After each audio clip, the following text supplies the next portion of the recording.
And here we go. Do do do do do do do do do do do do do. Welcome to the Canadian Commie.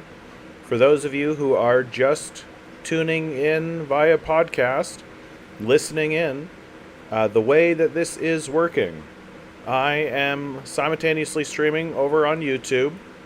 So I will be reading comments of people who come into my comment section, responding to them, answering questions, reading funny comments.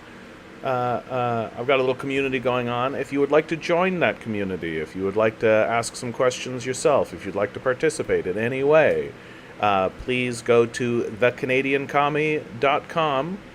If you would like to donate to what we're doing here, which is commenting on the decline of Western civilization and perhaps organizing the new world that must emerge from those ashes, please donate to patreon.com/thecanadiancommie.com.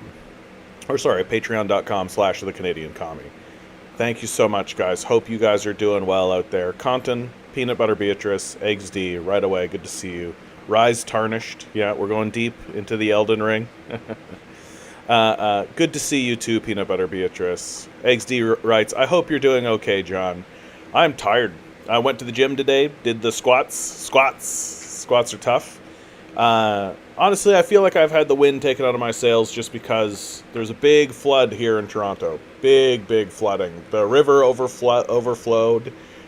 There's probably hundreds of millions of dollars of damage done in terms of just city infrastructure. The place that I work my capitalist job at, which is called the Evergreen Brickworks, it overflowed and flooded the Evergreen Brickworks very badly, including my place of business. And so there's big question marks about how that's going to, or what that's going to do. Even worse, I just found out that they weren't able to get insurance for flooding in that area because flooding is so likely. So it's a total disaster. It's a complete catastrophe, and it's leaving a lot of question marks and a lot of stuff up in the air as to the fate of that establishment. Which, I don't know, it's just right in line and exactly in line with how my life goes, right? The moment I get any momentum, the moment I get any stability whatsoever, something major happens and throws a big wrench into everything. So it's become normal for me, but that's what's been going on in my life. So it is exhausting. It's exhausting living in this society. It's exhausting living in this civilization. It's exhausting having to deal with the overwhelming nonsense of the system of capital and how it demands that even in the face of overwhelming catastrophe, you still have rent to pay. You still have all these bills. We're not going to hold on. We're not going to wait. We're not going to give anybody a break, right? And it just takes a lot of emotional energy to survive in this society. Gabriel, good to see you. Kevin, we're live. You bet, Kevin. Good to see you. Transylvanian, always a pleasure. CGTN is even reporting on the flooding in Canada. That's how I first heard about it. Yeah, it's quite an event. I don't think it's unprecedented, certainly, but it does indicate that our infrastructure is not prepared to deal with the climate as it unfolds. Like, we're not prepared to deal with the situation, and right now we have a premier in power who is essentially sitting on billions of dollars, like something like $6 billion of surplus wealth that he's taxed from the citizens, and he's doing nothing, right? He's doing nothing with it. He's just sitting on it, and it's pretty, I mean, to me it's as obvious as day that they're creating this surplus so that they can find a way to siphon it into their own pockets. That's pretty clearly what they want to do. Because all conservatives everywhere are thieves. There's no such thing as a good conservative. Like, if you think you're a good conservative, you are wrong. Very obviously, very clearly. And I think that's an uncontroversial statement to make. Like, your strategy is literally abandon everybody and steal as much money as possible from their labor. That's what is conservatism. Like, that's what a conservative is. And then you tell everybody, just work harder. Okay, champ. We're all going to work harder for you so that you can make more money while you do nothing, right? Yeah, gotcha. Check. So this flooding is not unprecedented, but very clearly, like, we have morons in office who are not interested at all in doing anything to prevent that kind of hardship from befalling anybody, because they don't care, right? They don't live in that area. They don't care about any of that.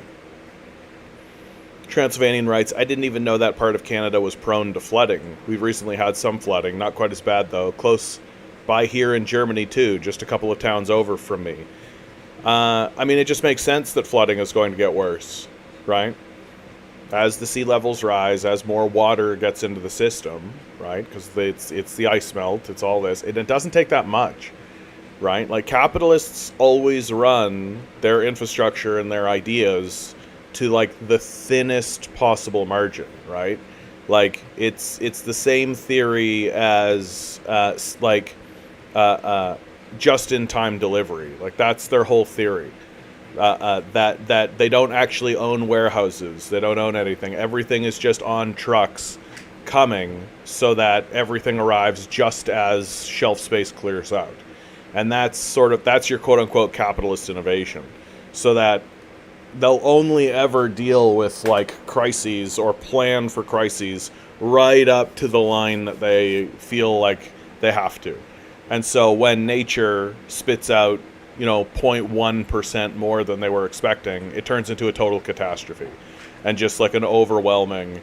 And in this particular case, from my perspective of the Evergreen Brickworks, not only is this an infrastructure failure, it's also a personnel failure, because as the flooding was happening, nobody actually warned us that it was coming.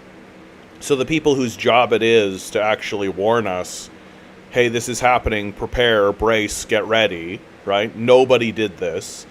And there were all kinds of measures that we could have taken for ourselves in order to mitigate the flooding, to make it not as catastrophic as it was. So not only was it a failure of infrastructure, because we don't care about infrastructure here in the West, right? We expect more infrastructure failures because we don't care about infrastructure at all. All of our infrastructure is crumbling. We stopped building stuff in the 60s, maybe even the 50s. We literally don't care at all, 0%. So expect more infrastructure failures, right? But now you're starting to see that the budget cuts and the defunding and the removing of public interest and public people from positions means that when these crises happen, there isn't even anybody to pull the alarm, right? That's what we experienced, very straightforwardly. Just nobody pulled the alarm. Nobody was saying, hey, you guys got to deal with this. Hey, you got a crisis coming. Hey, like, nothing. We were completely blindsided by this. And the result is that the grounds were completely flooded. Water as high as our chests. The entire sewer system backed up. The infrastructure of the city was not able to take as much water as there was.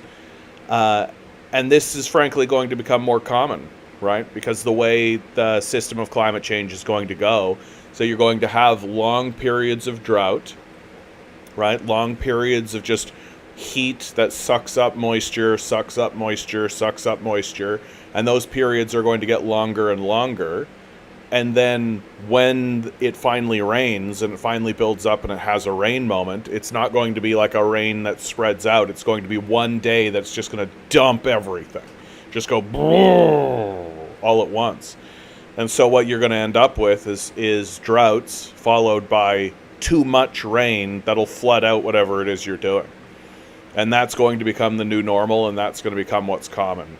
So you think about, how do you farm under those conditions? How do you actually grow crops under those conditions? And the answer is you don't, right? You don't. You have crops that don't get enough moisture followed by drowning. So that's what's coming. This is now common as far as I'm concerned. There's even talks that this flood that just happened right now is going to happen again in 2 months. Everyone's anticipating it. That oh yeah, this flood that happened to us in a month and a half, we should expect another one of those to happen because there's a big heat wave coming. There's a big heat situation, and so it's going to follow up by another dump, right? So this is now the new normal. Welcome.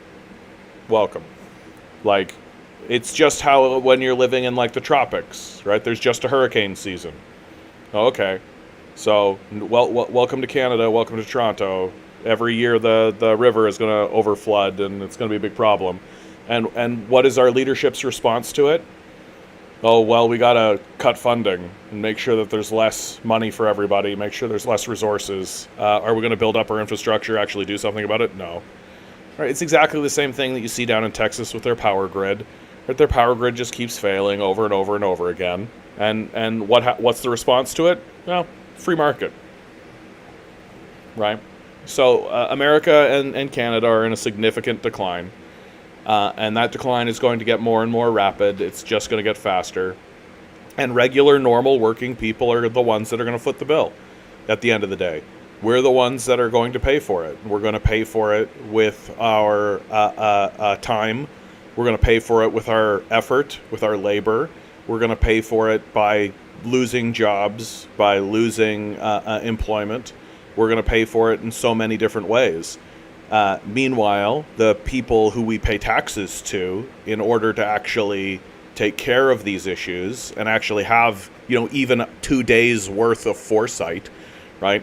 Enough foresight to be like, maybe this area that's having an increase in flooding, we should build some infrastructure to deal with that increase of flooding. Well, instead of that, what do? They increase the amount of ministers by 30%, have the largest minister board ever, give everybody raises, siphon wealth away into just a big honeypot of $6 billion that they're obviously going to steal and leave and go over to Jeffrey Epstein's pedophile island once the time comes. Well, it's like so obviously their plan. Somebody over on Twitch, Odra Chess, the big corporations are the ones who gain from it, as always. Yeah, of course. No, the project is a project of extraction and abandonment at this point. Right? They don't care if you die. They don't give a shit.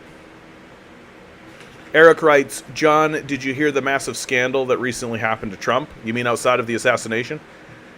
It was such a scandal, there is no reporting for the God King to be injured. I haven't heard about this scandal, my man, because we're going to talk about the assassination attempt. Dragonfruit writes, the rain has been historic in the Midwestern U.S. Yep, welcome to the new normal. Baldy McNosehair, good to see you. Good to see you, sir.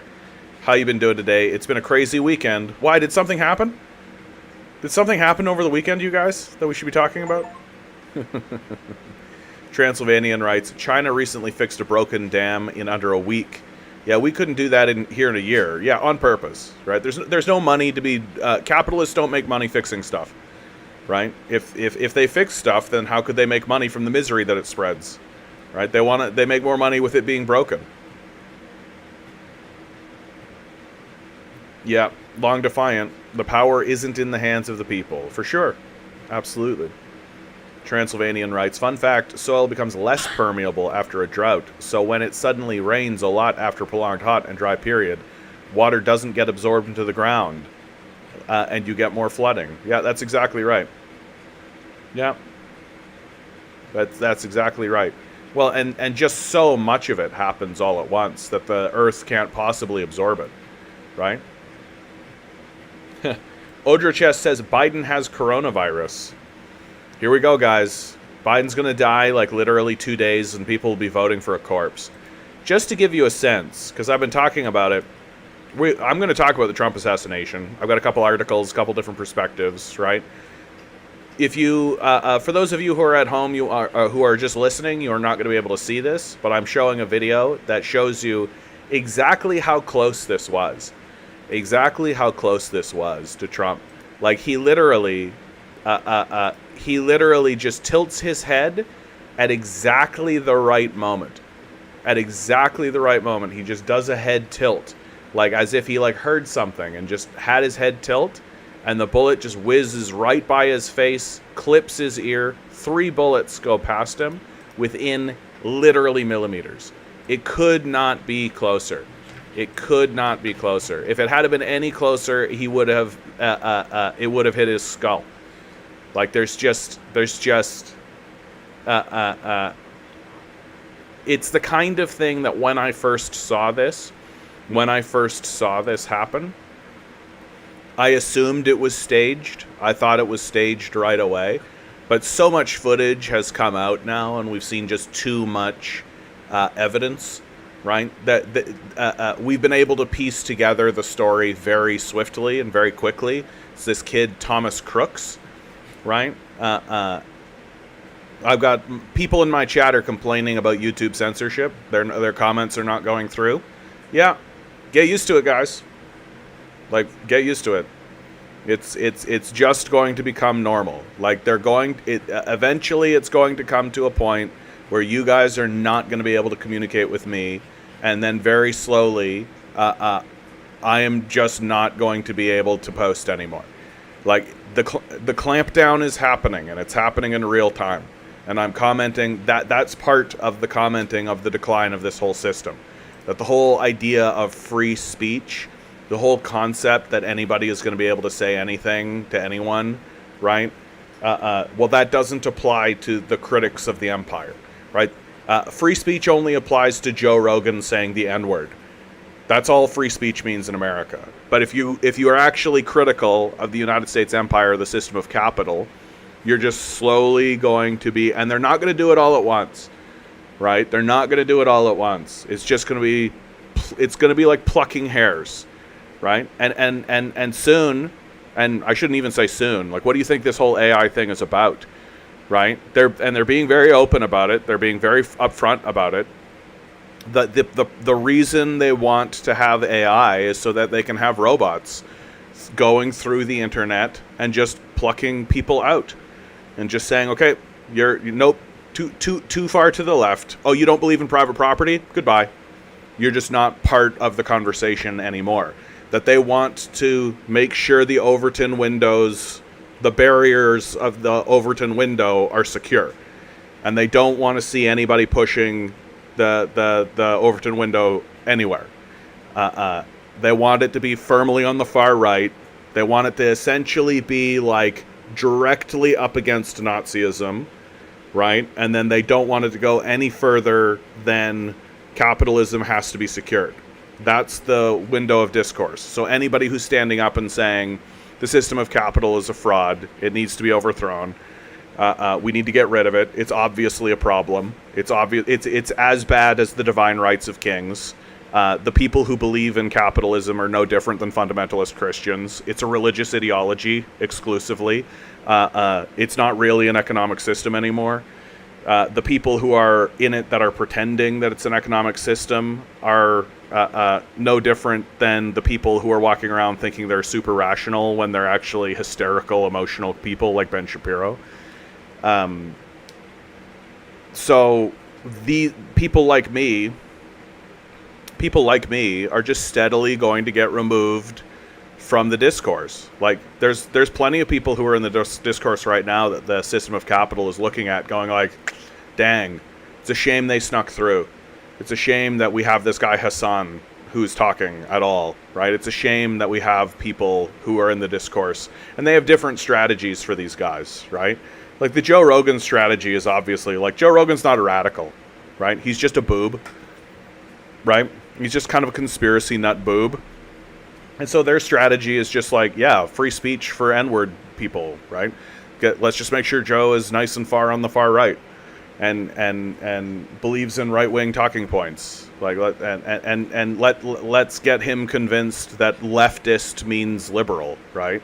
That or liberal means leftist, rather. That oh, the left in this country is so crazy. Yeah, you mean like the moderate Republicans that are the Democrats, and not even moderate Republicans. You mean like the right wing? Like, literally, the political discourse in America is between far right neocons and literal Nazis. Like, that's what the Overton window is like, and they're going to unleash AI into the world that is basically here to maintain it. One second, guys. I have to help my dog. What's up, Milo? You need to go down? Here you go, buddy. Here you go, buddy.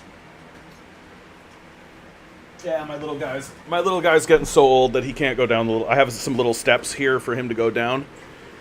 And he's just getting so old that he can't even do the little steps anymore. So I got to lift him down when he wants a drink of water or something. And so get ready for the Overton window. There's almost no left wing in the West anymore. What they call left is center right. Yeah. No, that's absolutely true. And you have like parties like the NDP here in Canada exist to be controlled dissent.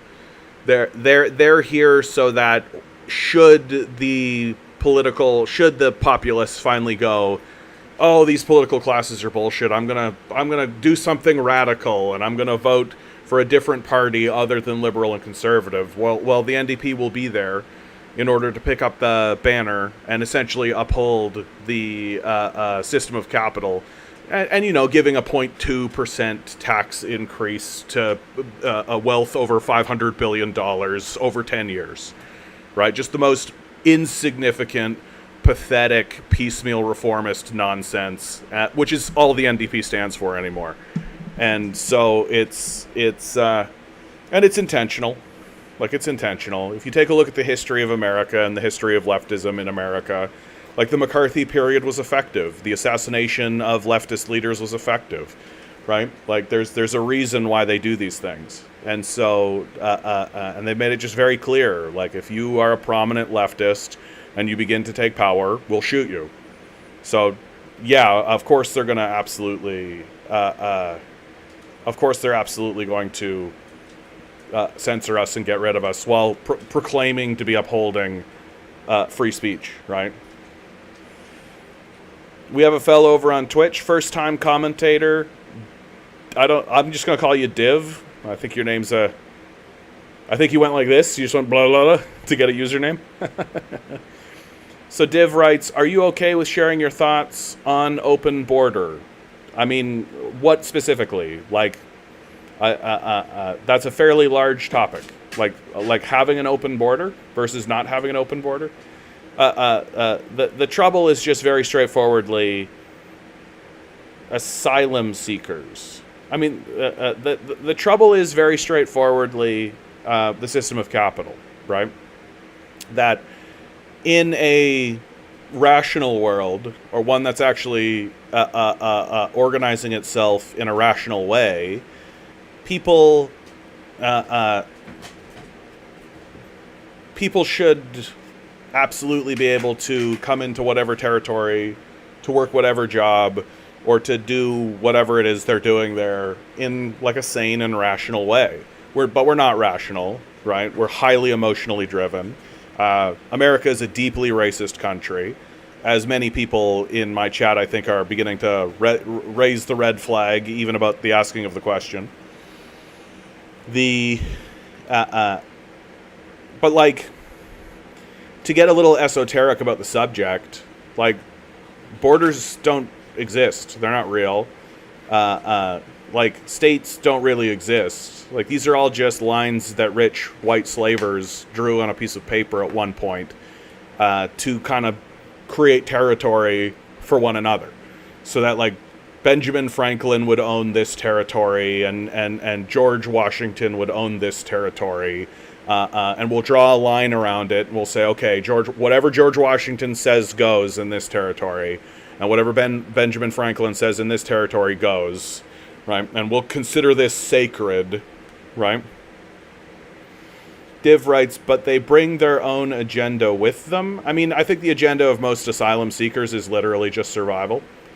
Like, I mean, if we wanted to be, like, serious, so let's be serious as we can about the conversation, because I feel like, here's what the United States has done, okay? Let's just pick, like, an easy one, like Nicaragua, right? So the United States will go to Nicaragua and overthrow the leader there, destroy the country completely, blow up infrastructure, create a humanitarian crisis, right? And enslave much of the population, right? And they'll install their own leader in order to enact these policies of enslavement. This creates a domestic crisis within Nicaragua, and gangs pop up, all kinds of thugs, all sorts of stuff, and including the far right wing that the United States funds and upholds. And this is true in like Nicaragua, El Salvador, Honduras, Guatemala. It's essentially all over this region, right? It's down into Colombia, Ecuador. Like literally Bolivia, they kidnapped the leader of Bolivia very recently. Like all of Latin America, the entire history of Latin America over the last 100 years has been the United States going into a region, murdering the leadership there, installing dictators, creating genocides, creating death and destruction wherever they go, robbing the people of their own land, enslaving the people there. This is literally the history of this region for the last 100 years. And of course, this is going to create refugees, right? This is going to create huge numbers of people who are victims of this neoliberal policy of total destruction and death wherever the United States empire goes. And so people flee, right? And some people flee south, but when they flee south, what do they encounter, right? They encounter more of the same. They encounter more chaos, they encounter more disruption, they encounter more dislocation, right? It isn't until you kind of get into Brazil that you sort of start to get some kind of semblance of kind of order that starts to sort of happen.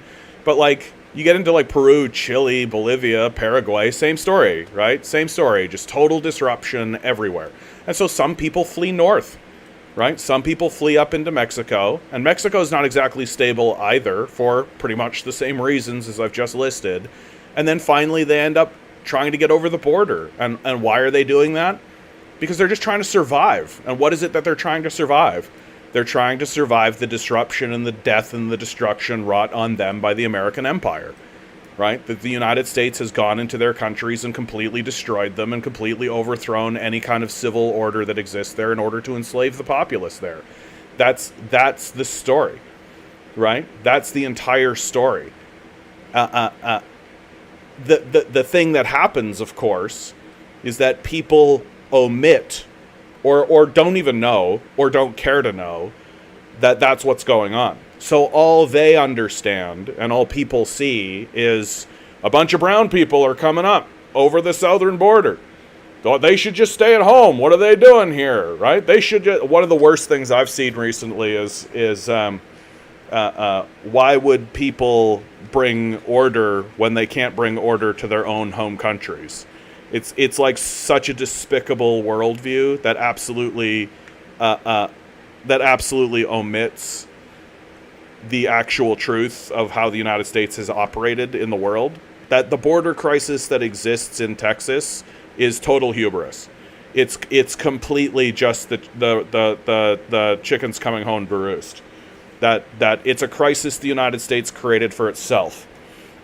In my opinion of how any rational, normal people would be dealing with such a crisis is that they would see, oh, hey, there's a ton of people flooding up the southern border. Well, what we should do is we should have education facilities. We should have a place for these people to come to so that we can say to them, hey, welcome to America. You're fleeing, clearly, from something. We're not going to acknowledge what you're fleeing from when it's obviously our bombs and our troops and our weapons. But you're fleeing. So let's pretend, oh, you're fleeing from the cartels. You're fleeing from the gangs. Yeah, not that we'd funded any of that. Okay. But you're fleeing. So here's an education system. We're going to teach you English. We're going to teach you some basic skills. We're going to try to integrate you into the wider economy that is the United States economy. That's not what we do. We erect like ICE detention centers. We spend billions of dollars to deport these people back to the places we destroyed so that they would have to flee from them in the first place. We waste tons of money, tons of wealth, tons of resources in order to do this. And it's completely because we're just a bunch of sad sack racists who refuse to acknowledge that, maybe destroying Guatemala was a bad idea. Maybe it was a bad idea to destroy Nicaragua. Like maybe that created a whole refugee crisis that we're now currently dealing with. Yeah, maybe that was the thing, right? And so you can either acknowledge the truth of the United States empire, or you can continue to just sort of live in this kind of worldview that says, our actions don't matter, and we don't have to actually account for anything that we do in the world, and people should actually love it when we destroy their leaders and murder people, right? Should absolutely love that. Yeah, and Peanut Butter Beatrice also points there's a wave of climate refugees fast approaching too. I mean, I 100% think that's what's happening in Canada. In Canada, there's a huge immigration push that has happened in Canada. It's not illegal immigration; it's legal immigration, right? And it's not a refugee crisis. But what it is it's the rich people of India, the people who have means in India, essentially saying, "Hey, we've got all this wealth and all this money in India. We would like to leave India and go somewhere that isn't India." And they're coming to Canada. And it's the number one group of people that are coming to Canada right now are Indians. And the reason why this is the case is because the climate crisis is getting so bad in India that they're starting to experience what's called wet bulb temperature. There was one of these events happened last year. And for those of you who don't know, I've talked about it a lot on this channel, but for those of you who don't know, wet bulb temperature basically means if you're outside when this is happening, the heat goes so high, the humidity goes so high, and if you're literally standing doing nothing outside, you die, right? It takes 5 minutes of you being outside in that weather for you to die. A wet bulb temperature such as that happened in India, and hundreds of people died because of it. Yep, I'd be leaving. I'd be leaving. If I had the means, I'd absolutely be leaving. If I was living in Toronto and suddenly there was a temperature pattern that happened in Toronto that just killed 1,000 people or even 100 people, just by happenstance for them being there, I would immediately be like, okay, where do I go? I'm not just gonna die via weather. You know, I'm not gonna just die because the climate is like, well, just the right conditions happened one day. All it takes is 5 minutes. All it takes is the conditions to be right at just the wrong time for you, right?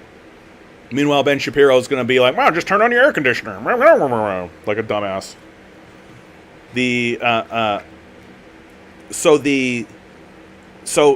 This inspires a lot of climate migration. And that's really what we're looking at in Canada. It's a lot of climate migration.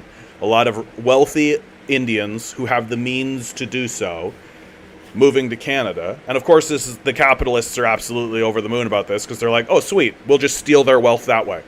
They'll move here, we'll jack all the prices, and we'll steal their wealth that way, impoverish them, and then they'll, have to go back home or whatever. We don't care what happens to them after that. Div says, thanks for your view, very nice. Div writes, I respect your opinion, but people from India, Pakistan, Bangladesh, Sri Lanka, China, are you using this as an opportunity for illegal immigration? I mean, I don't really buy into the concept of, like my position is that it's sort of silly to create like this closed border idea. The only justification for not wanting people to come into your borders is straight up just racism. It's just straight up like, oh, these people aren't white, or these people aren't American, if you like, and so we should be suspicious of them. We should think that they're dirty or worse than us or subhuman somehow, right? And so you create like a fabricated idea of illegal immigration, right? You create this idea or this conceptualization in your mind that, oh, there are legals and illegals, and we need to make sure that the illegals are kept away, right? But it's just racism. That's all it is. It's people will come into your territory and they will participate in the systems as they exist. All the evidence that we have seen shows that immigration improves economic numbers, and that people want to work, and they want to work hard, and they do, and they try to build a life for themselves and their children, right? We've seen this over and over and over again. So there's like literally no reason to have this concept of illegal immigration versus legal immigration, and to create these hard walls and erect walls and barriers and lines. My opinion is that we should straight up have education facilities with the expectation that, like, yeah, people who are not from here are going to come here, as they always have, and we should have a facility there that teaches English, that teaches them some skills, that lets them into the country in order to integrate themselves better. We should streamline the process of immigration. We shouldn't say, no more immigrants, or they're stealing our jobs, or any of this kind of stuff. Like, because it's all nonsense. That's just rooted in racism, right? It's just rooted in the idea that, like, this land is for the whites. Or, like, the Americans, if you like. Meanwhile, it's just sort of senseless. Like, it's just completely senseless. Like, you don't... One of the largest indicators of power, right, in the world.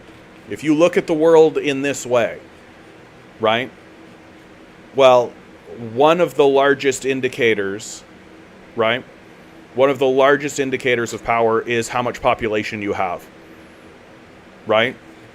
Like, if one group of people has 10 million people and another group of people has 300 million people, we know which group is stronger. Just straight up. We don't need to know anything else, really. Like, unless it turns out that the 10 million people have, like, a space station with a laser or something. Which is why the second indice is wealth. Right, is wealth. And so if you have high population numbers with high levels of wealth, you're going to do very well. And as this continues forward, right, people are going to stop coming to the United States, and they are going to start turning to the East. Because China is increasing its wealth. It doesn't necessarily want people to come in because it's having a population crisis of its own. But Div writes, and gangsters or criminals from Punjab provinces of India are disguising as asylum seekers and leaving the country without charges. I'd like to see a source for that information. Right? That just sounds like some urban myth making. Like, I have no doubt in my mind at all that some people who have done some bad things have immigrated away from the places where they have done the bad things and have gone elsewhere. But that exists all throughout American history, right? Like, American history is absolutely littered with exactly that story, right? That someone did a bad thing in their country of origin, or ran afoul of the law, or was a literal Nazi. Like, we honored a Nazi in our parliament not that long ago. I don't think this is the majority case. I don't think that story, that narrative, is the majority story. I don't even think it's remotely close. I would be blown away if it was even as high as 5%. And so to structure policies based on a minority, like a fringe minority position, I think is just unwise. I don't think it's wise to build entire structures and entire bureaucracies and have entire policies in place because you're worried that one guy might do a bad thing one time, maybe, right? Like, it's better to erect systems that welcome people in, give them proper training, teach them the language, tell them, hey, this is what our laws are. Like, we have a legal system. This is our expectation, right? Maybe actually walk them through, like, hey, you're from this place, so you have this cultural position and this cultural idea. Well, welcome to America. This is our cultural idea. This is what we think. And just walk people through to acclimatize themselves to the place that they're actually in, right? And to have institutions that actually do that. And then once they're here, if they start acting like a criminal, well, guess what? We have the largest prison system in the world, right? We have 25% of the world's prison population. Like, the idea that criminals are coming here when we've got the largest police forces and the largest prison population in the world is hilarious. It's absolutely comical that people stand up and do this hysteria baiting. And that's all this is, by the way. It's just hysteria. It's just you being like, an immigrant is coming. Oh, God, a brown person who's a criminal. Oh, my God, they're coming. That's all it is. You're welcome, Kevin. That's all it is, though. It's just hysteria. It's not rational. You're not thinking with your mind. You're just fearful of people you don't know and you don't know anything about. When the reality is when you actually pause and think about it for a moment, the idea that a criminal would come to a place that is like the harshest against criminals. We fund our military and our police forces more than the next 10 countries combined. We have a prison industrial complex that incarcerates 25% of the world's prison population when we have 5% of the world's prison population. If you're a criminal, what in the fuck are you coming to America for? You know exactly what's going to happen if you get here and start doing crime here. You know precisely what's going to happen. You go to jail, right? We arrest people off the street for nothing. We pick people off the street for absolutely nothing. You're standing there chewing some bubble gum. The cops come, grab you, throw in the back of a van, charge you with loitering, right, to fill up a quota that they've got to take care of, and then they throw you back out and tell you, here's your court date, show up, and if you don't show up, you get hit with another fine and eventually end up in prison. That's how the American prison system works for people who are just standing around chewing bubble gum. What the fuck do you think's going to happen to some Pakistani guy, doesn't speak the language, nobody's tried to teach him anything, and he's trying to get involved in crime? What the fuck do you think's going to happen to that guy? Like, this whole narrative is ridiculous. It's childish, it's silly, and it's based completely in just a mass hysteria that gets whipped up by racists like Shapiro. That's all. That's all it is. And it doesn't make sense. It's a silly idea, and it needs to be done away with. The idea that we're building public policy off of these fictional, non-existent criminal immigrants coming in, and even if you do find out that they're a criminal immigrant, they're like this vanishingly small minority of people. The idea that this is the basis of your thinking for public policy, it's just stupid.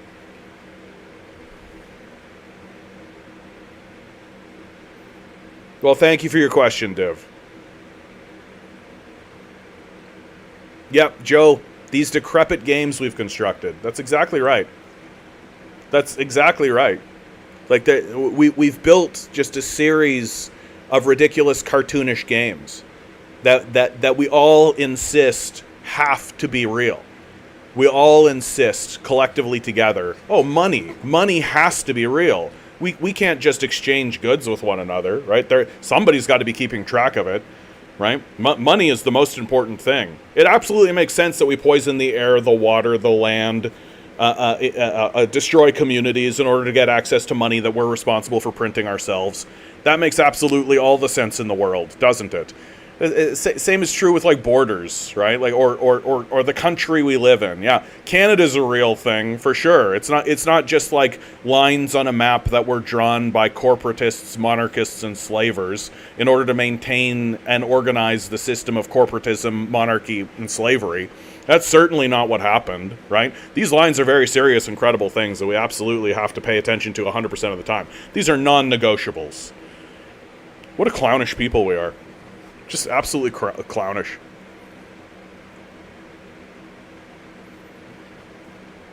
Div writes, what about Khalistani separatism in Canada? Can you express your views? I don't know enough about that subject. I don't think it's an issue. Like, it's just not important. Like, I'm sure there are 10 guys that care about that, but I'm not one of them. Middle East reacts to Donald Trump assassination attempt. The apparent assassination attempt on former President Donald Trump on Saturday has provoked an outpouring of condemnation, even from opponents of the Republican frontrunner. In the Middle East, national leaders largely joined in. I followed up the treacherous attack on former president and presidential nominee Donald Trump with concern, and I reiterate Egypt's condemnation of the incident, wrote Egyptian President Abdel Fattah el-Sisi on his Facebook page. He hoped for the completion of the American election campaigns in a peaceful and healthy atmosphere, free of any manifestation of terrorism, violence, or hatred. The attack was also condemned by Turkish President Recep Tayyip Erdogan, who said he hoped those behind it would be brought to justice in order not to cast a shadow on the U.S. elections and global stability, while Israeli Prime Minister Benjamin Netanyahu said he and his wife would pray for Trump's safety and speedy recovery. Palestinian President Mahmoud Abbas, who has not enjoyed cordial relations with Trump in past, also condemned the attempted assassination, saying in a statement that he reaffirms the position of the state of Palestine, which has always rejected violence, terrorism, and extremism, regardless of its source. Not everyone, however, was so supportive or magnanimous. The Telegram and X accounts for Sabarine News, an outlet affiliated with the Iran-backed resistance group in Iraq, on Sunday posted a picture of a bleeding Trump with the caption, "Today terror has entered their fortified palaces." One of Trump's last significant acts while in office was ordering the assassination of Qasem Soleimani, former head of Iran's Al-Quds force. The 2020 attack in Baghdad, hailed by Trump as a flawless precision strike, also killed Abu Mahdi al-Mohandes, a senior Iraq government official and head of the irregular Popular Mobilization Forces. Iranian journalist and former diplomat Amir Massawi also implied the attack was divine retribution for the killings of Mohandes and Soleimani, tweeting "soul for a soul and an eye for an eye," and suggesting Netanyahu would be next. In a response on Monday, influential Iraq Shia leader Muqtada al-Sadr said the incident had punctured the illusion of the U.S. as a beacon of democracy and an inspiration to the world. This incident was a coup de grace in the body of their democracy, freedom, peace, and security, and perhaps it was the beginning of something worse and more sinister than that, he wrote on X. Rather, he gave the world a shameful image of that superpower, and America will no longer be an example for humanity from now on. I've always said, almost right away, I thought to myself, I don't know if I actually wrote it down anywhere, but this is definitely my thoughts on this assassination. All this is, right? All this is an extension of the mass shooting issue in America. That's all this is, right? All this is an extension of the mass shooting issue that exists throughout America. That the mass shooting issue that has been plaguing America for years and years now has been broadly ignored by the political classes, and now those chickens are coming home to roost. America has been practicing for this, right? America has been practicing about this. They've been practicing for shooting their teachers. They've been practicing for shooting authority figures. It's only a matter of time until you get a kid. The kid that shot at Trump here was literally 20 years old. He graduated 2022. Right, so maybe he was even 19. So, like, these school shooters are going to start to take shots at political figures. And it's sort of baffling to me that political figures don't put this together. And of course, the political apparatus in America is going to learn absolutely the wrong lessons from this. They're absolutely going to think to themselves, yeah, the best thing for us to do is more cops. Good guy with a gun beats bad guy with a gun, right?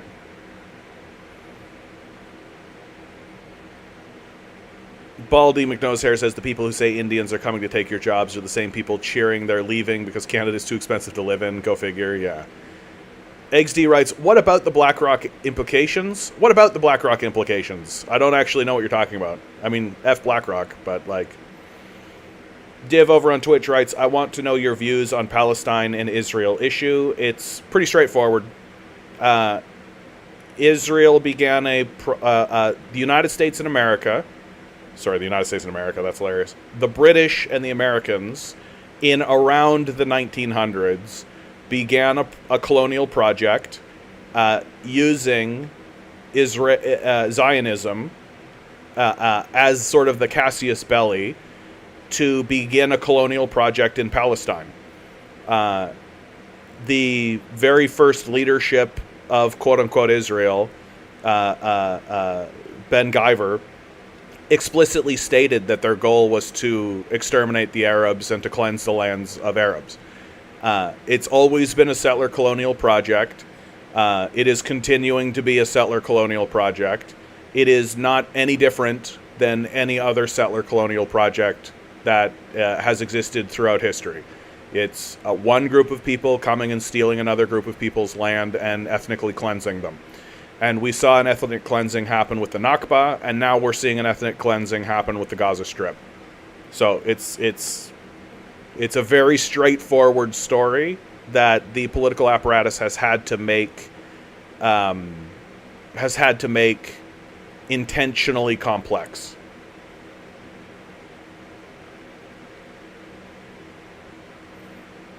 Div writes, you told that a country should have free borders. Why has Egypt, Jordan closed their borders? Because they don't want war.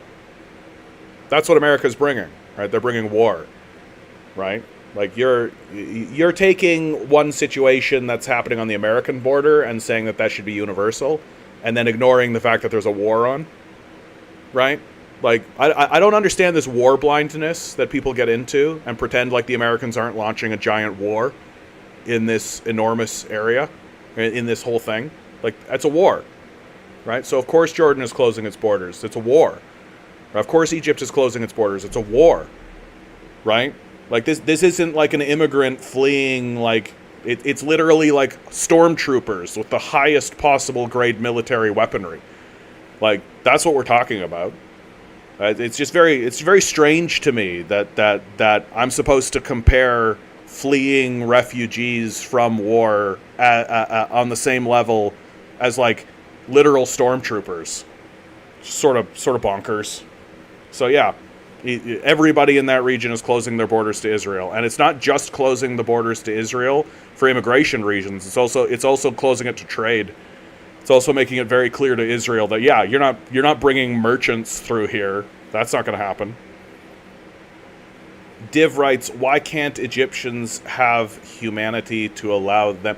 I don't know why you're deflecting onto the Egyptians. This is obviously the Israelis, right? And this is just deflection. That's all this is. You're trying to make this Egypt's problem, right? You're trying to say that, oh, Egypt should have humanity. And like, you know who should have humanity? The Zionists. That's who should have humanity. The Americans. That's who should have humanity, right? Just don't do an ethnic cleansing. How about that? Just straight up don't do an ethnic cleansing, right? How hard is that? Just don't do it. But ethnic cleansing is like a massive, enormous, very expensive, very resource-heavy project, right? Just don't do it. How so? Stop doing it, right? Like if you walked into a room and you saw a guy punching another guy in the face, right, over and over and over again, and then that guy was like, yeah, this guy, I would stop punching him in the face if only he would leave his own house that I am currently invading. Like, that's your point. Like, it's just silly. Just, like, stop punching the guy in the face, maybe. Right? Stop funding a genocide. Stop funding the extermination of the Palestinians in their own home.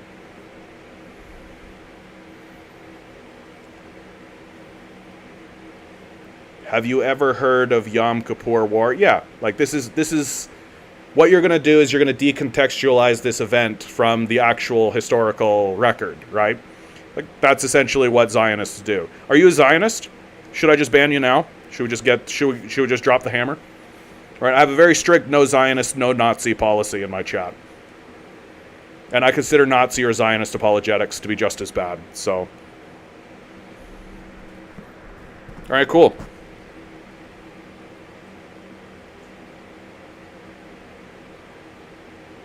Dragon fruit. Oh, you guys are talking about the kid that launched the assassination attempt was in a BlackRock commercial.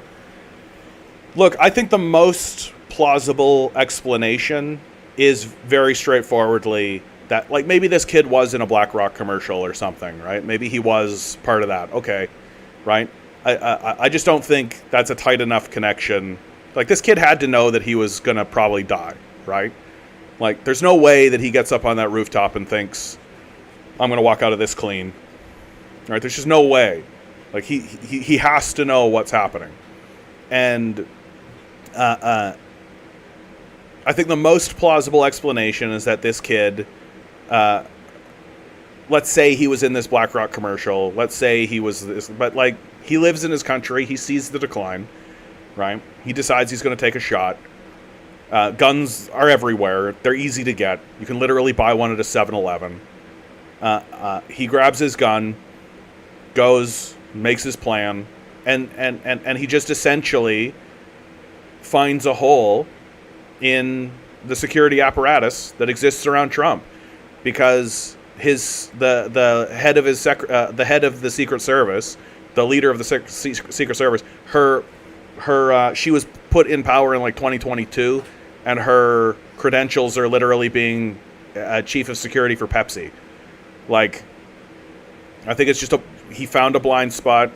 He found a moment in time, and by the time the Secret Service was responding, he took the shots.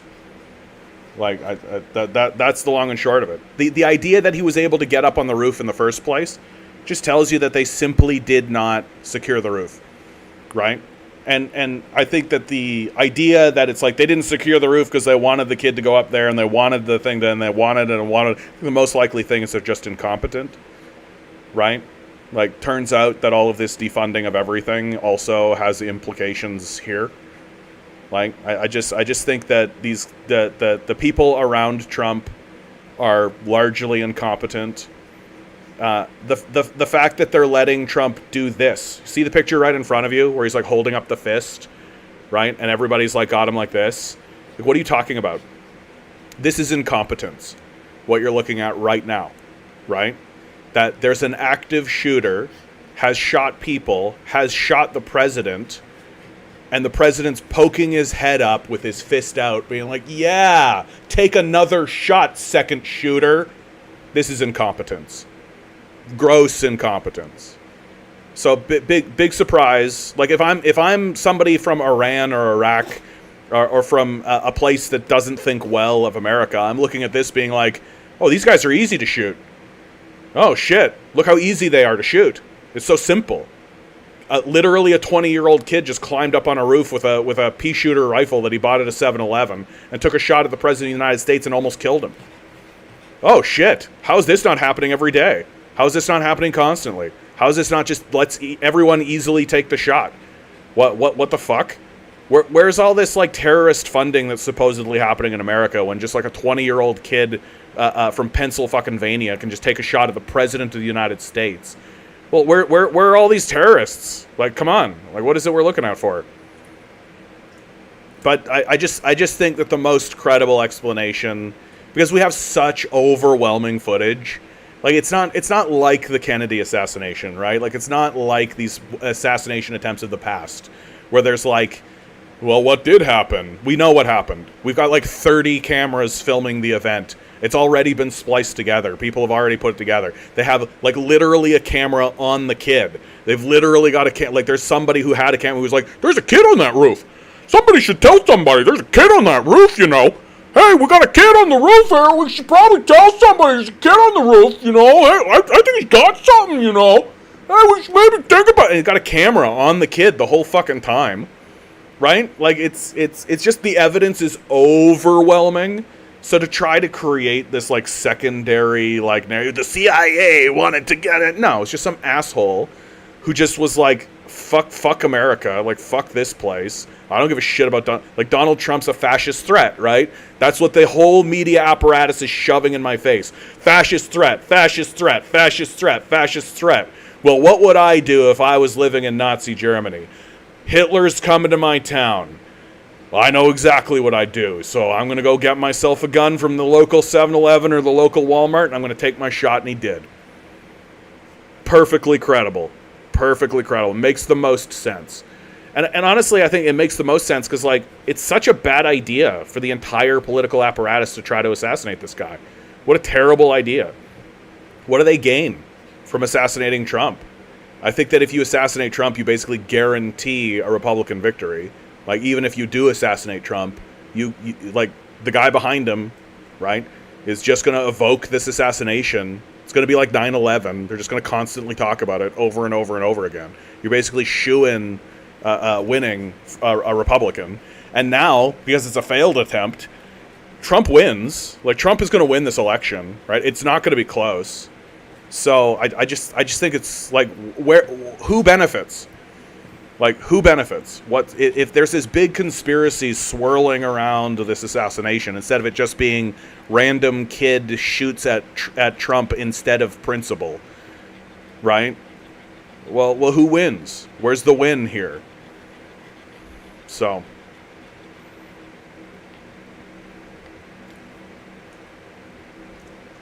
yeah, fiddle forward, right? But no, John, it's DEI. It's DEI. Div writes, what's my view on the Ukraine-Russia conflict?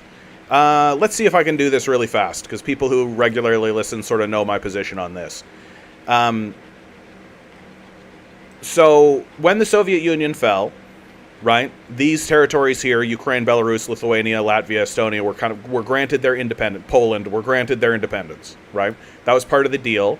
The Russians said to NATO, which was an organization that existed to destroy the Soviet Union, including a country that was Nazi, right? The Germans were Nazis, and they're in a defensive, quote-unquote, defensive alliance in order to destroy the Soviet Union. That's the reason NATO exists. So they dissolved the Soviet Union, and they said, okay, cool, we don't need NATO anymore, right? Because the Soviet Union's been dissolved. And NATO stayed in place and said, okay, cool, we'll stay in place, but we're not going to encroach towards you, right? We're not going to come towards you. At this point, like, NATO is like Germany, Italy, France, right? Just these territories here. Well, along comes Clinton, and what do? They encroach. They move towards Russia. And the Russians immediately are just like, bad, no, do not do that. We do not want to see that. 0% of that. And every single time the Russians talk to NATO, they're literally like, yeah, like that time you encroached on us, right? That NATO encroachment, right? This kind of continues until 2009. The ambassador to Russia outright says in a memo, if you guys encroach into Ukraine, right? If NATO encroaches into Ukraine, Russia will go to war over it. They will not allow missile systems on the Ukrainian-Russian borders that can hit Moscow. That is a non-starter for the Russians. Do it, and they will go to war. So, 2014, the Americans overthrow the democratically elected government in Kiev through the Euromaidan crisis. They use a protest movement to act as cover for a coup, and the people they get to do the coup are far-right neo-Nazis who they fund. Same story as all throughout the Middle East, same story as all through Africa, through South America. It's the exact same story. Find the far-right radicals. In this case, it's neo-Nazis. Over here, it's jihadists, right? And overthrow the government, which they did. Yanukovych gets thrown out of power. They put in, is it Yanukovych they threw out? And then they put in Tamanapapa. It doesn't matter. And then the neo-Nazis who create the Azov Battalion, which you can look up, right? This is a Wikipedia article. And they go down to the Donbass region, which is primarily ethnic Russian, and they begin a war there, the Donbass War. And for 8 years, the neo-Nazis are shelling the Donbass region, right? And so Putin essentially looks at this and says, yep, okay, I'm going to try to do a peace accord, which was the Minsk Accords, right? Which outright the Chancellor of Germany confessed to say that they'd never intended to abide by the peace accords and that they were just using it to train troops in Ukraine. Meanwhile, on the home front, Putin's own people are saying, get in there, invade them, intervene in this, right? And so Putin, over this time, Putin actually launches a constitutional referendum, which plummets him in the polls.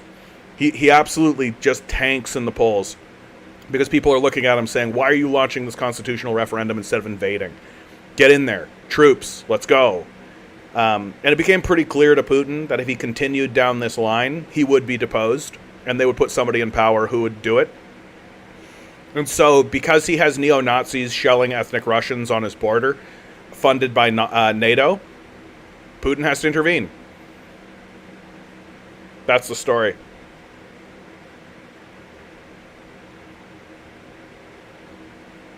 Div has lots of good questions. What's your views on world slowly turning into a multipolar world rather than one the United States dominates? It's the United States hubris that the United States squanders its prestige and power in the world. That instead of having any kind of self-awareness or graciousness on the world stage, or capacity to show any kind of maturity or intelligence whatsoever, America has essentially really revealed that it's like a Nazi-level threat in the rest of the world. Very murderous, bloodthirsty, ruthless, has no problem overthrowing governments, has no problem terrorizing and torturing people, has no problem erecting dictatorships around the world that are bloodthirsty and murderous as well, in order to steal resources, right, and enslave populations. And so when China rose on the world stage, it gave the rest of the world the opportunity to gravitate towards another power. And I can get into how it was that China rose on the world stage if you would like, but it doesn't matter for this conversation. That China has risen on the world stage and it has become a power center in and of itself. And the reality is that China is dealing equitably, certainly more equitably, with the rest of the world than America. That let's say China wants China owns like 80% of the cobalt in the Democratic Republic of Congo, right? It didn't get it by going in there and dropping bombs and overthrowing leadership and doing all of this. It did it by walking into the Democratic Republic of Congo and saying, hey, we've got a deal. And the Congo saying, no, thank you. And the Chinese going, okay, here's a new deal. And the Congo going, no, thank you. And then the Chinese finally saying, okay, but what about this deal? And the Congo going like, you know what? That's a good deal. We'll take it, right? So negotiation, conversation, communication, diplomacy, right? Whereas the United States, their solution is to go into the Congo and say, get us cobalt. And if the Congo says no, they shoot that guy. And then they put in somebody and they say, get us cobalt. And that guy goes, yes, yes, America, whatever you say. So it's not difficult to see why people are gravitating towards China. It's not difficult to see why people don't want to do business with a psychopathic, decrepit, absurd, narcissistic, bloodthirsty nation that's only interested in enslaving your country, right? When there's another country that's like, hey, can we do some business? Cool, thanks for the business. So that's the reason there's a quote-unquote multipolar world now, is because China has risen on the world stage. America has lost its credibility. It no longer has the right to govern. It no longer has the right to rule. Nobody is interested in talking to America anymore. Nobody wants to do business with America anymore. America has made it very clear that it's not capable of negotiation or diplomacy. I think it's going to be a very rough 100 years for America. And America is going to lose a lot of prestige, a lot of momentum. It's going to fall into its own internal turmoil, because it has to. The people who have been destroying and killing people all across the world are going to go home, and that's how they're going to govern the United States. And as the United States falls into its own internal civil war and falls into its own conflicts and its own struggle, China and Russia and India and Africa, right? They're just going to continue to peacefully develop. And they are going to view the United States as essentially a group of barbarians, a group of well-equipped barbarians who every so often the United States will come to their territory and try to create turmoil for them. And the countries will deal with the turmoil and then continue peacefully developing. And that's the future that I see unfolding, because the United States is obviously the antagonist in the world and is obviously the psychopath nation in the world. And the rest of the world just kind of wants to peacefully develop.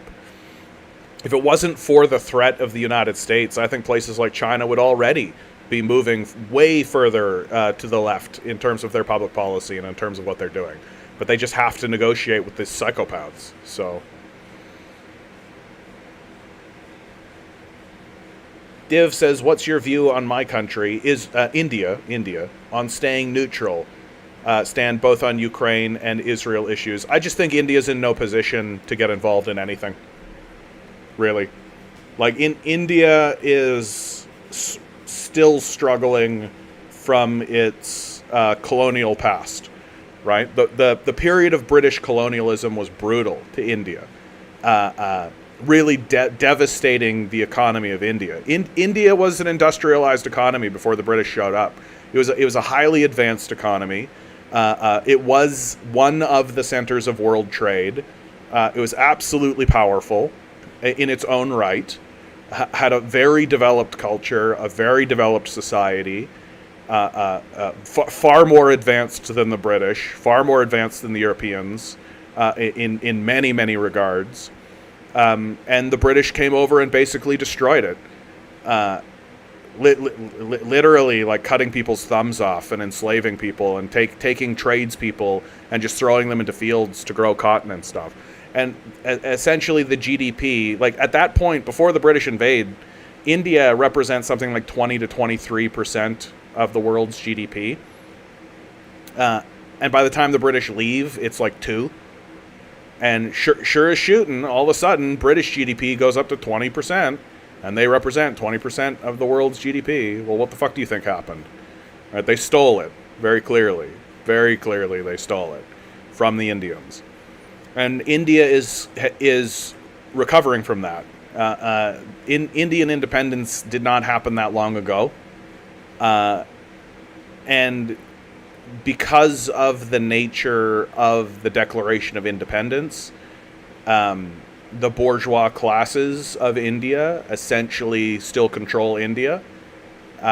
It's not like there was a big revolution, a workers' revolution, and a big overthrow and big workers' councils and all this kind of stuff that was put in. It's still essentially governed by a bourgeois class, and that bourgeois class is not interested in India. They care about themselves, as all bourgeois classes do. They have no interest in the concept of India. They have no interest in the concept of the working class or the proletariat. They've got no interest in helping anybody improve their own quality of life outside of kind of quelling rebellion, right? Which is essentially what Modi does. He sees that there's kind of rebelliousness happening, and so he kind of tosses some money here and there, right, in order to sort of quell rebellion and deal in a very reactionary way to sort of say he has no principles, he has no thoughts, he has no ideas, right? Which is why I think that India's inclusion in BRICS is ultimately going to lead to an enormous amount of internal turmoil in India, because all the wealth that gets brought into India from the BRICS arrangement, and BRICS is a trade alliance between Brazil, Russia, India, China, and South Africa, all of the benefits are just going to be sucked up by the bourgeois class, and the people of India are going to remain very poor, and the disparity in wealth is going to get more and more and more obvious and more clear, and the result is ultimately going to be some kind of communist overthrow, right? It's something that looks like that. Maybe they won't call it communism, but it'll be like a worker-driven, proletariat-driven overthrow.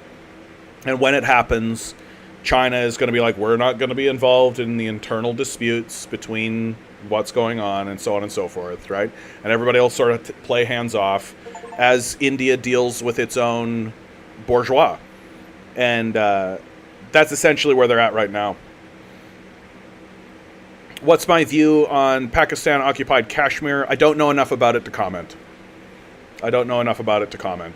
Now you're getting into a very, like I don't pay that much attention to Pakistan. You know what I mean? Like, I like diving into history. I like that. But, like, the truth is that what happens in Pakistan is not going to chart the path of humanity. And that's really what I'm really interested in. That, like, I'm sure that Pakistan is having a border dispute. Like, I'll give you a theory, but please don't base anything on this. This is just an idea, and I'm basing this entirely on what I see on a map. My assumption is that this is a border dispute, right? That Pakistan feels like it owns this territory, and there's probably people here who feel like they own that territory, and then there's probably India that also feels like it owns this territory, and that is probably a dispute that goes back 500 years, right? 1,000 years. You know, we've got our history book, and here it says that this was part of India, and Pakistan says, well, 700 years ago, it said that this was part of Pakistan, right? And this is something that's not really well understood by the West, is that border disputes are common. Here in the West, we think that border disputes are, like, the worst possible thing that could happen, right? Whereas the rest of the world really understands that, like, no, border disputes are common, and one hopes that it's resolved peacefully, and that they just come to terms, right? That's all. Yeah, and XD is right to point out there's a huge Maoist military presence in India. Yeah, that's absolutely true. And the Maoists could just win. They could just take over, right? It can happen. You're hitting all the greatest hits, Div. I feel like I'm like playing a greatest hits record for you right now, but you're a first time commenter, so I wanna let you know what I think of these things. Taiwan is part of China. That's the short story, right? That what America is trying to do in Taiwan is the same thing it did in Ukraine, right? It's trying to create an independence movement in Taiwan. It's trying to fund Taiwan. It's trying to foment it. It looks like it's actually working. And what America wants out of this is they want China, they're poking China so that they can get a reaction. And it's the same reaction they got out of Putin here, right? That they forced Putin's hand and they got him drawn into a war. And what they want with China is they want the same thing so that in the turmoil of this war, America can do fucky stuff. That's what they want. The theory is that this will weaken China economically, just like the theory was that this will weaken Russia economically. But this just shows you that Americans are illiterate and they don't understand anything. That the Ukraine war has been an objective disaster for America. Just an absolute objective disaster for America. It sent Russia into the hands of the Chinese. It's created tighter relations between these two people. And if you know anything about the history of the Cold War, a lot of the theory of the Nixon administration and onward was trying to keep China and Russia separated from one another. Right? They wanted the Sino-Soviet split. They wanted to see China and Russia at odds with one another. They did not want Russia and China together at all because they understood that these two forces together, these two people, these two groups together are very, very, very powerful. Well, the Ukraine war did exactly that. It drove Russia into the hands of the Chinese. We've literally got like pictures of Xi Jinping and Vladimir Putin like holding hands and like sitting in gardens and like having conversations. It's just like the kind of shit that you would never see like Joe Biden or Donald Trump ever. And so it just shows you how blisteringly desperate and blisteringly stupid the Americans have become in the world. Moreover, I think the biggest critique I have of this strategy of let's fund a Taiwanese independence movement is that it's not going to work. It's not going to work for a lot of reasons. Primarily amongst them, if Taiwan stood up and declared its independence, China would invade that day, and that invasion would be successful that day. Like, China is not going to allow that to happen. They've been training for an invasion of Taiwan since 1949. They're not going to fumble the ball, right? Like, you see how fast China builds infrastructure, right? Like, they've become kind of renowned for this. They've become sort of well known for this. That, oh wow, they can build a dam in a day. Like, they can build highways and subways. Oh my god, look how fast. Just like all this infrastructure just comes out of nowhere, right? Well, okay, apply that same exact idea to military maneuvering. That's exactly what it's going to look like, and America is going to not understand what they're looking at.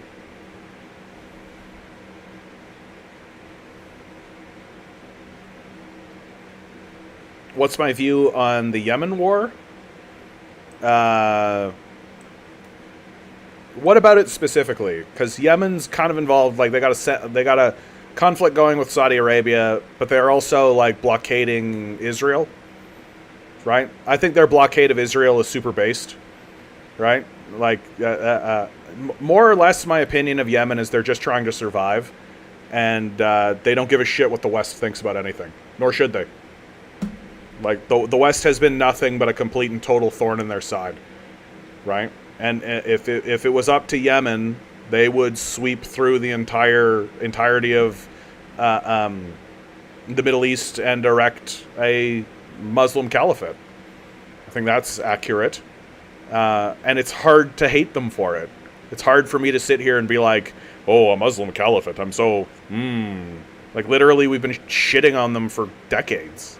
Like, yeah, get fucked, America. Fuck off. There's a big reason why we've been funding and working with Saudi Arabia. Well, there's a lot of good reasons why we've been funding and working with Saudi Arabia. Although, Saudi Arabia are Machiavellian geniuses. I've said this over and over and over again. They're evil, like objectively evil. The Saudi princes are self-interested, insane psychos, for sure. But they're not stupid. They are not dumb.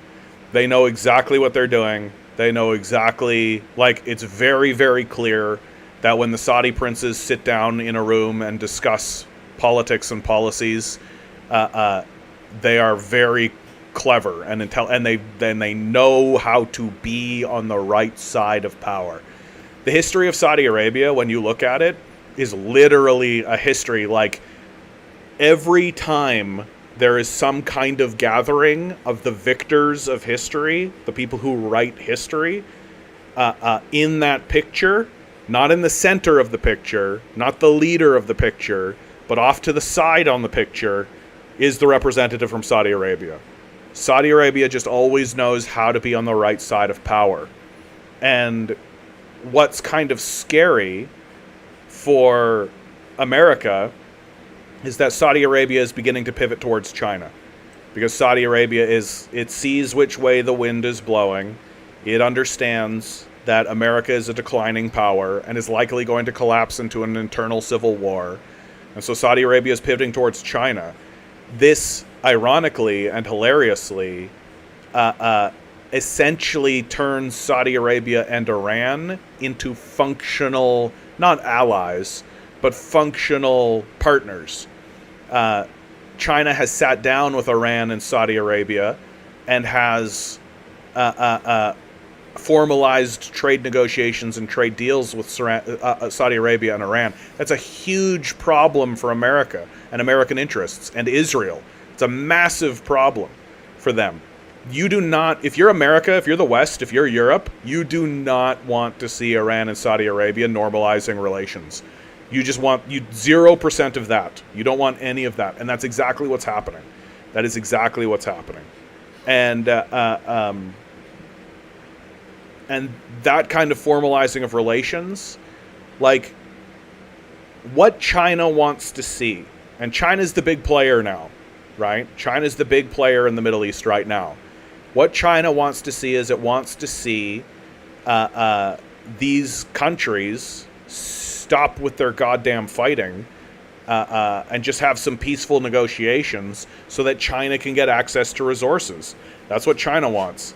And China is being very clever about this and very wise about this and going about it in the right way. And that's good for everybody. That's good for everybody. Just more peace in the region, less fighting, less war. Get the Americans out of here, right? Get the Westerners out of here. Of course, the West doesn't want to see that because the West are xenophobic terrorists. You want to go down, buddy? Here you go. Yeah. There you go, my man. Ah.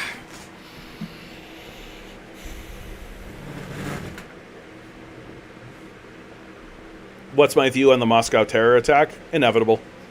There's not much to talk about there. It's just inevitable. Like, you're always going to get those kinds of strikes during periods of war.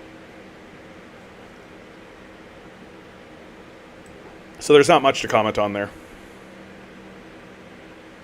Radio Halifax, good to see you. Oh, Transylvanian. Pakistan is more important than you think, John. It's in a very strategic position both for the US and for BRICS. Interesting things are happening in Pakistan right now. Interesting things are always happening, dude. But, like, you're not wrong. Like, I mean, I've always sort of viewed the Indian position on Pakistan should always be that it's a buffer state, right? Just Pakistan is Pakistan, and then whatever happens over here is fine. Like, I think my point is that, like, I've been surprised before, so maybe I should look into Pakistan a little bit more, but I'd just be very, very surprised to find that Pakistan was the pivot point. Yeah, Pakistan also closely aligned with China, very involved in economic cooperation and the Belt and Road Initiative, with the China building infrastructure and developing transport corridors. Yeah, of course. No, I think at this point, if you're in the Middle East, you'd be absolutely bonkers to turn away the Chinese. That if the Chinese showed up and were like, hey, we're going to help you rebuild. I think everybody, like Pakistan, Afghanistan, Turkmenistan, Iran, Saudi Arabia, Iraq, Syria, Turkey, you'd just be nuts. Jordan, Lebanon, you'd be out of your mind to be like, no, we don't want Chinese infrastructure in here. Like, yeah, you do. Like, yeah, you do. So I'm not surprised to find out that Pakistan is involved in that kind of stuff, right? I'm a little bit surprised. I'm not that surprised. Like, while India has been kind of going forward with trade negotiations with China, they're still very sort of skeptical of China.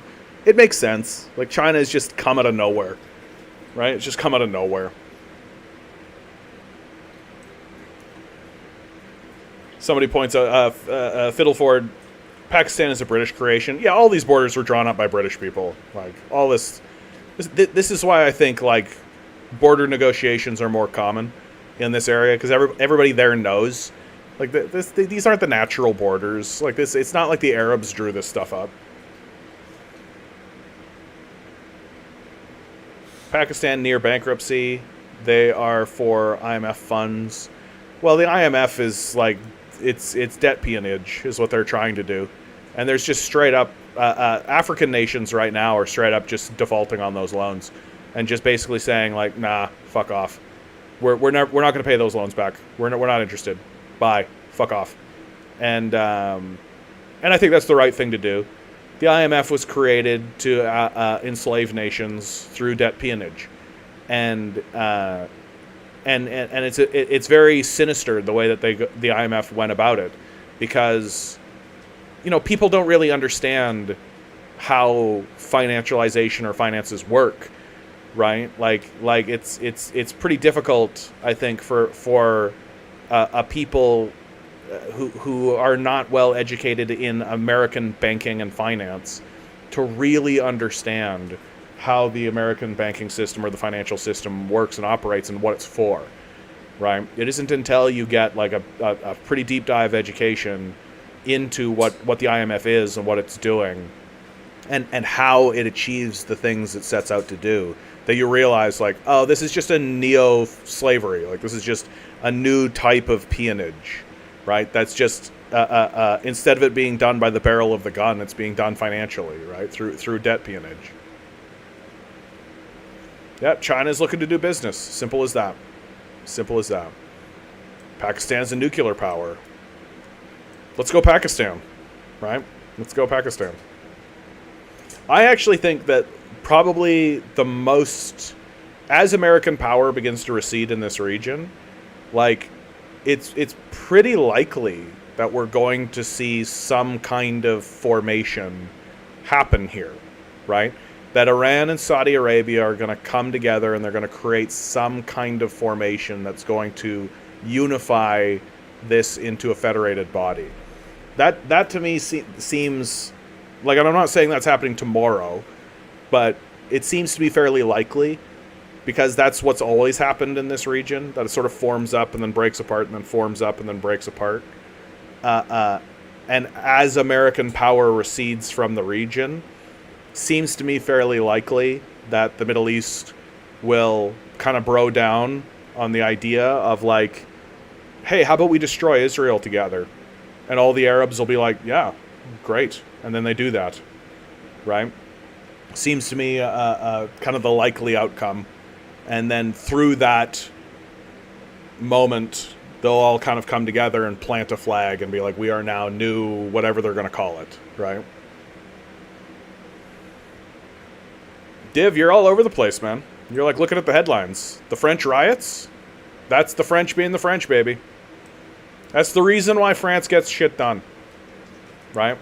Is that the capitalists try to do what the capitalists do, which is to regress the society back towards feudalism and slavery, right? That's how capitalism operates.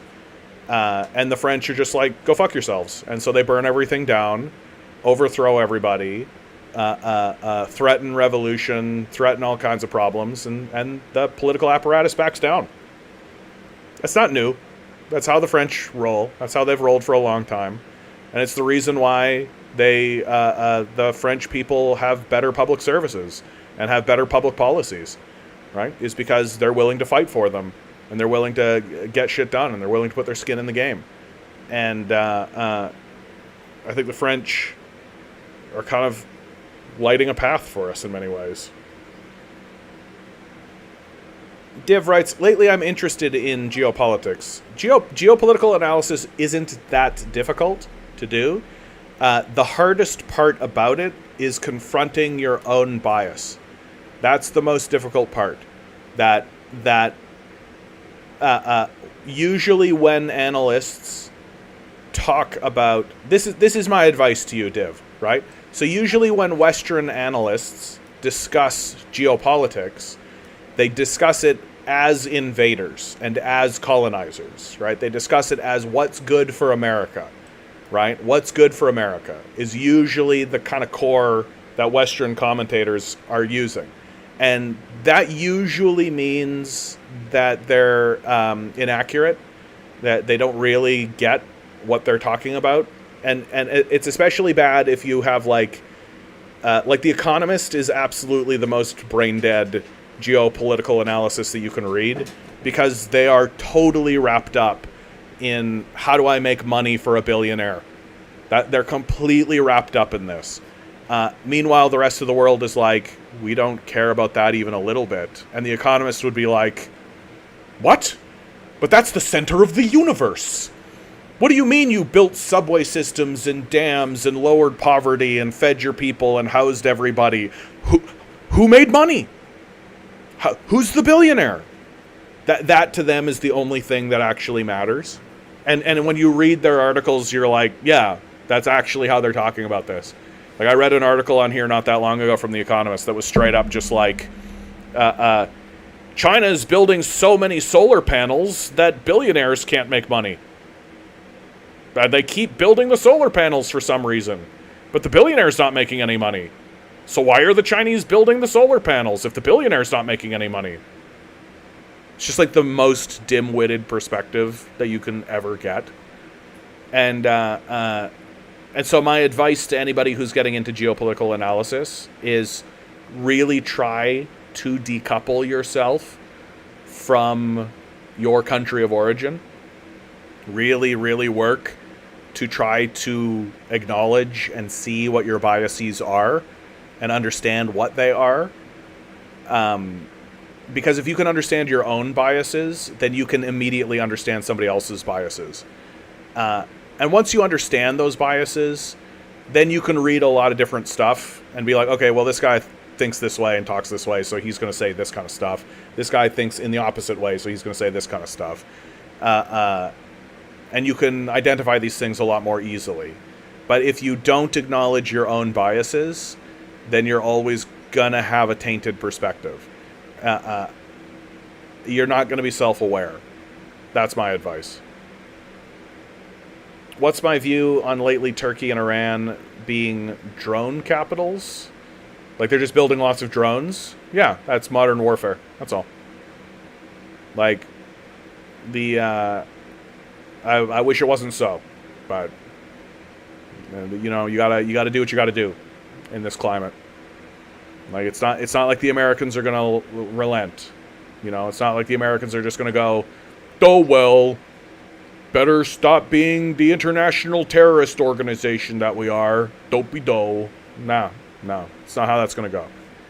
Like, the Americans are gonna make larger and larger and larger stupid mistakes that are going to kill thousands of people, and they're just going to get more belligerent, stupider, more unwieldy, clumsier, more absurd, because the theory that America has been riding on, the dollar primacy, the profit motive, manifest destiny, all of these theories are kind of reaching their end.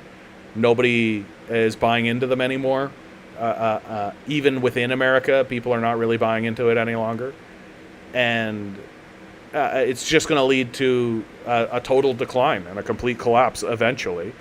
And as it happens, the people who are going to take over, like, I think one of the best people to look at to see this kind of happening is J.D. Vance. J.D. Vance is now the vice presidential candidate for the Trump administration, so he'll likely be the vice president. And he's essentially just a far-right Marine, right? And so the Republican Party is very clearly signaling to everybody that the future of the Republican Party is going to be military personnel, militarism, and it's all going to be these far-right kind of dullards, frankly, who sound intelligent but aren't. And that's really the future of America. And because these people got their governing experience by destroying the Middle East and enslaving populations throughout Africa and Latin America, right? That's how they're going to govern America. And it's just going to be absolutely devastating.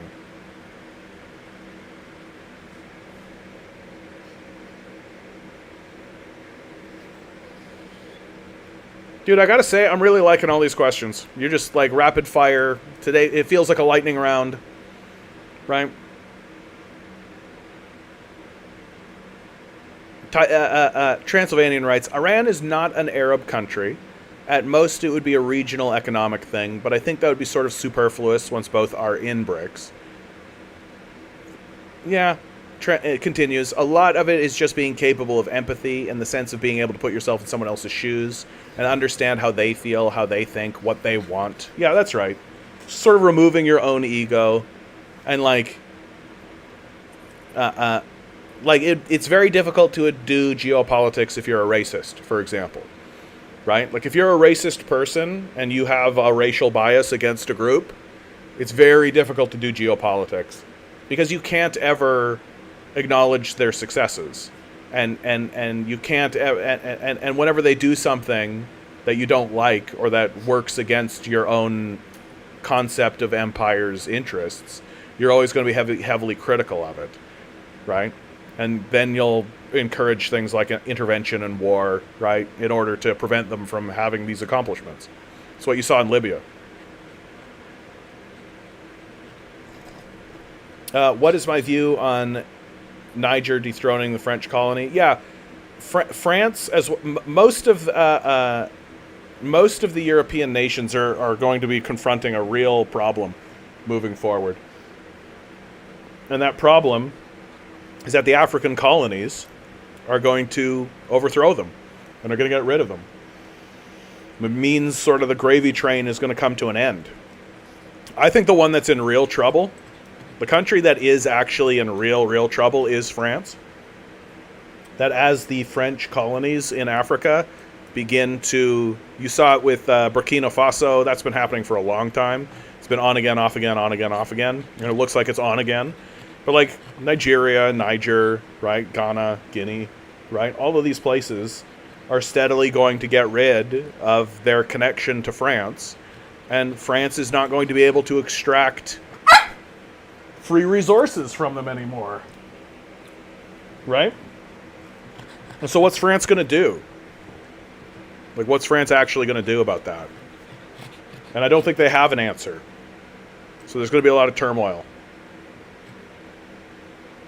Fiddleford asks, how was your experience in the storm, John? Terrible. My workplace got completely flooded. It's actually, like, devastatingly catastrophic. I could lose my job. So it's, like, pretty high level concerning to me at this point. So that's been my experience with the storm.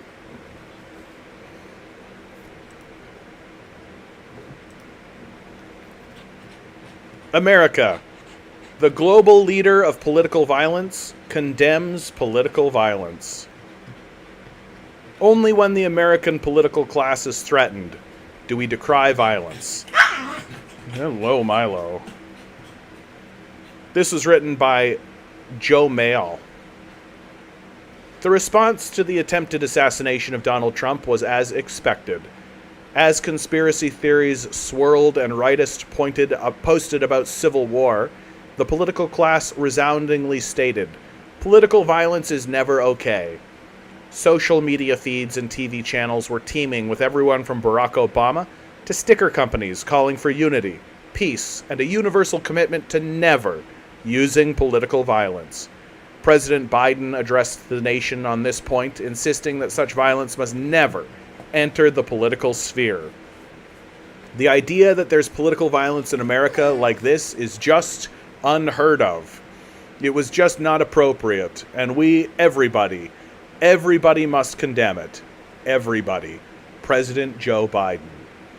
While the public wishes for Donald Trump's recovery are mandatory for any public figure, the claims that political violence is offensive to American ideals are preposterous.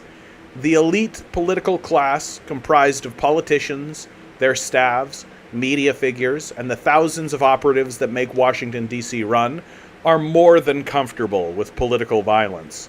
They only decry it when it turns inward and threatens to shatter the illusion that the United States is the world's freest country, a nation committed to peace, democracy, and universal suffrage. Nothing could make this hypocrisy more apparent than the holiday America celebrated weeks ago. The 4th of July is cherished as the day the Second Continental Congress ratified the Declaration of Independence, severing the colonies from British dominion and establishing the United States of America. King George didn't take this too kindly, so Congress knew that the only way to achieve independence was through war, a form of political violence. They even enshrined that right to armed resistance in the Declaration. But when a long train of abuses and usurpations, pursuing invariably the same object, evinces a design to reduce them under absolute despotism, it is the people's right, it is their duty to throw off such a government and to provide new guards for their future security. Archaic texts aside, the very people decrying such behavior have had no qualms about delivering it themselves. Take Barack Obama's above statement, for example. There is absolutely no place for political violence in our democracy.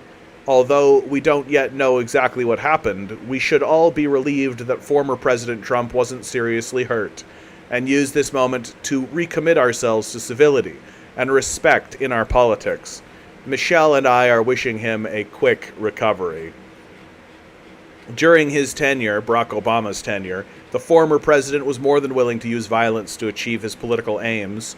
He vastly expanded the drone program and committed the worst mistake of his presidency, his words, by assisting the military campaign to remove Libyan leader Colonel Muammar Gaddafi. Joe Biden, who seconded Obama's militaristic foreign policy, echoed his former boss's sentiment in his national address, saying, "Politics must never be a literal battlefield." This is a strange claim. Perhaps more than any other American, Joe Biden has helped turn the political question of Palestinian self-determination into a literal battlefield. For decades, Biden has supported Israel's politically motivated violence against Palestine. He was its leading cheerleader from the Senate and its unrestrained armorer from the White House. The President of the United States is more than comfortable with political violence. Based on his record, I'd argue he's fond of it. Just not here, where it threatens America's democratic self-image. Across the aisle, the claims are more ridiculous. While liberal politicians have primarily directed their political violence internationally, Donald Trump and his sycophants have encouraged and enabled domestic violence at every opportunity. Putting aside the January 6th insurrection, which is a big thing to set aside, Trump has summoned white nationalist militias from debate stages, defended the neo-Nazi terrorists that killed Heather Heyer in Charlottesville, and relentlessly encouraged his supporters to militancy. Right after the assassination attempt, Trump incited rally-goers to fight, fight, fight as he was rushed off the stage. To claim this man has some aversion to politically motivated violence is a complete joke. For any overzealous federal agents reading this, I'm not saying the attempted assassination of Donald Trump was good, or encouraging anyone to political violence.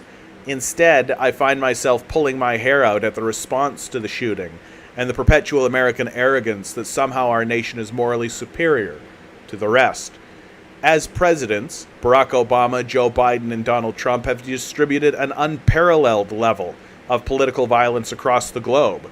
They've toppled governments, assassinated politicians, and enabled genocide.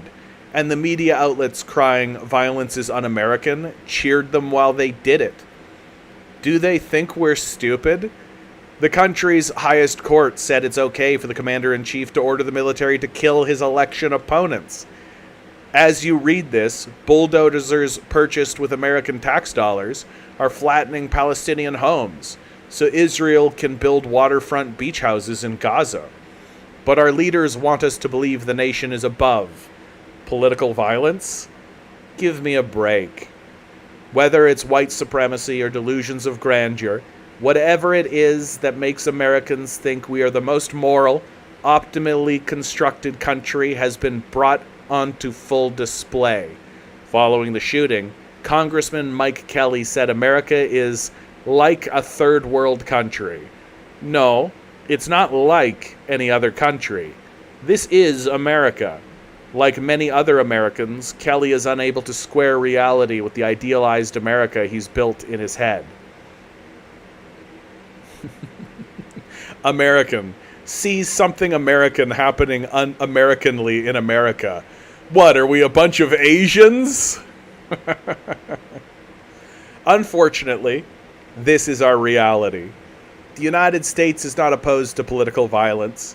There's a good case to be made that it is the world's chief perpetrator of politically motivated militarism.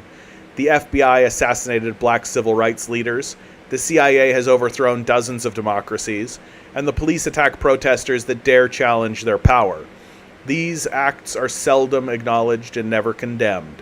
Only when American violence is directed at a member of the political class do we have the gall to clutch our pearls and say, "This is never okay. We're America. This isn't how we handle politics. Sorry to break it to you, but yes it is. Political violence is as American as baseball and cherry pie. It was the source of our birth, the instrument of our hegemony, and the obsession of our citizenry." I also kind of want to point out, because I was thinking of this the entire time.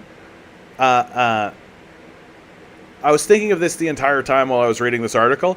Isn't it funny how the Democrats and the media system has been screaming at the top of their lungs, Trump's a fascist, fascism, it's fascism rising in America, oh my god, fascism, look at the fascism, oh, Project 2025, oh my god, it's a catastrophe, it's a disaster, fascism, fascism, fascism. But the moment somebody does something about fascism, hearts and prayers, thoughts go out to Donald Trump during this trying time.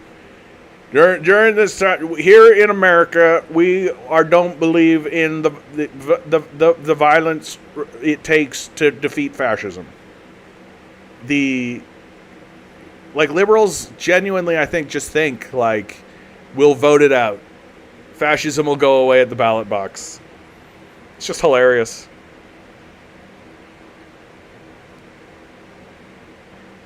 Div writes, do you think countries can work as they were now if they have open borders? Yeah.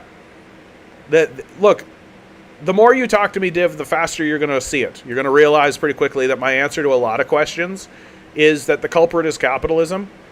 That because we have absolute losers at the top of our society, just illiterate dimwits whose political theories have been disproven now for 20 years, and are really too stupid to acknowledge it, and too dedicated in the same way that a religious fundamentalist is dedicated to these failed ideas and these failed policies.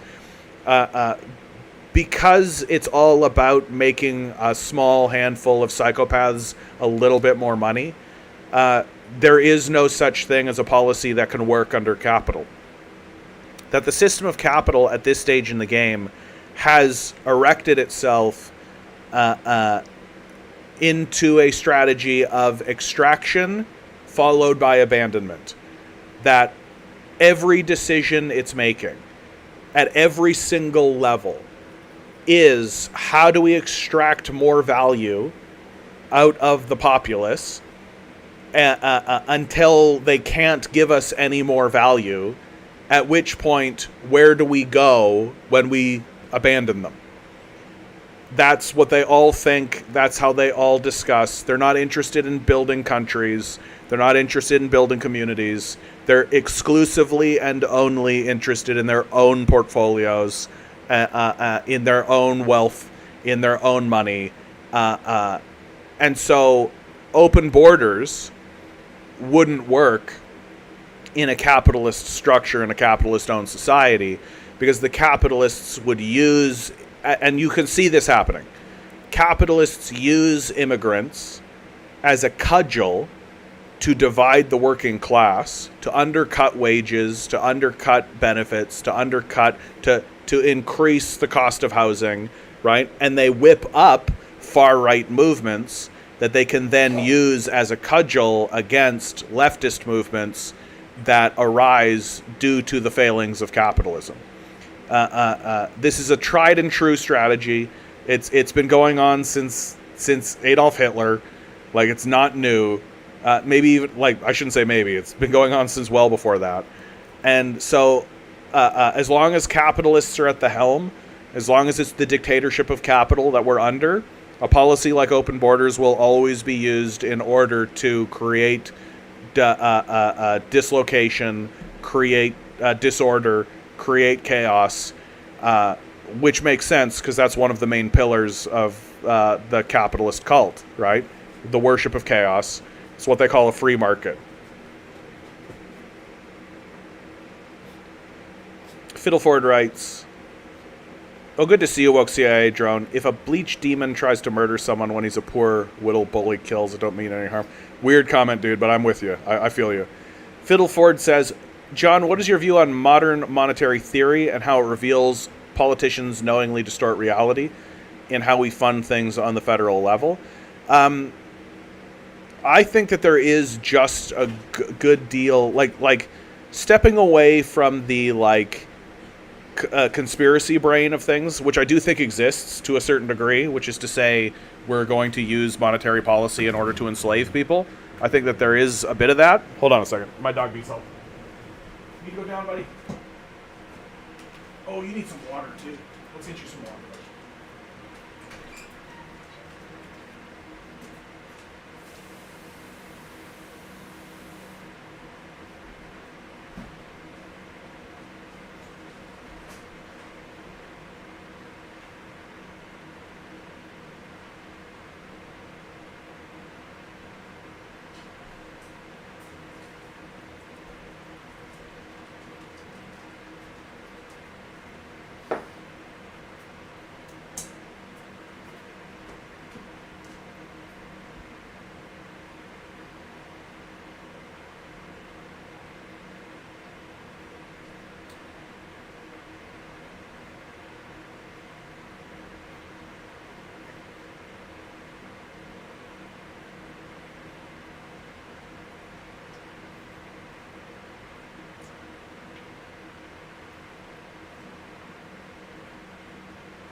So, sorry about that, guys. There's two sides of this. Side one is the people who know better, the international bankers, who understand that what they're doing is using monetary policy to enslave people, right? But there's also a secondary side of this, and you see that in the political base, which is that they're just illiterate, right? That they don't have any idea of, they don't have any concept of how an economy actually works in like a very fundamental way, like a very basic, very, very just like the concept that economies are cyclical, right? They just don't have that. They think that if you give money to a poor person, that poor person will spend it and the money disappears and vanishes, right? And that's so when you have illiterate people forming economic policy, they'll grab at what they feel makes sense, and they call common sense. And that's why you got a lot of people being like, we need to run the government like a business, because they're too stupid to understand that that's a failed idea. It's not going to work, because governments are not business. Ghost over on Twitch says, hello, what are you talking about? Right now we're talking about modern monetary theory. Somebody's just asked a question about modern monetary theory. But you can ask whatever you like. You can talk about whatever you like. Modern monetary theory basically took a look at the concept of money and said, and its fundamental success as an idea, I think, was finally broaching the actual reality that money isn't real, that money's not actually like a real thing, right? Well, Ghost, how about you ask a question, my man? That money's not real. To me, that's the real success of modern monetary theory, is that it finally looked at the situation and was like, wait a minute, what is money? How does money operate? Why does money operate the way it does? What is this thing? And they fundamentally said, like, well, look, if money isn't real, if we can just print money, right? Well, then it's not the money that matters, it's the assets that matter. It's what you build with that money that matters. And there's something to it. There's something there. I think that it's a limited theory, because it's rooted in its starting position is money. Whereas I think Transylvanian's right to point out, right? Marxists reject the liberal premises on which MMT is built and instead advocate for a radically different economic paradigm, a way of looking at the world that does not proceed from capitalist axioms. Yeah, that a Marxist would begin with labor, right? The labor theory of value, and that labor is the beginning of economies, and that without labor you don't actually have an economy, right? Like without a human, and I think really what Marx is trying to do with the labor theory of value is put the human in the center of the economic paradigm, right? That it's the human that does the labor, but it's also the human that does the consumption, right? And that by putting the human at the center, whereas modern monetary theory puts money at the center, but while simultaneously acknowledging that money isn't real, and so it's manipulatable, and you can do things with it. And I think there is a certain degree of truth to the modern monetary theory, but the trouble, I think, with MMT in a capitalist system is that the capitalists will simply say, oh, we can use this to manipulate and to do this kind of stuff in order to make more money. That the goal is always more profit, the goal is always more money, and so, oh, money's not real, so we can manipulate it to do this and put it over here and shift it over here and create this kind of stuff, and that will make us more money, right? And to me, that's sort of the failing of MMT. Div writes, I mean, this can't happen. People who want open borders now might later regret due to infiltration of fundamentalists who want to run their agenda in the shade of an open border. I think that if you are a society where a group of foreign fundamentalists can come in, then you're a very weak society indeed. And like probably so weak that you wouldn't be able to enforce a closed border in the first place, right?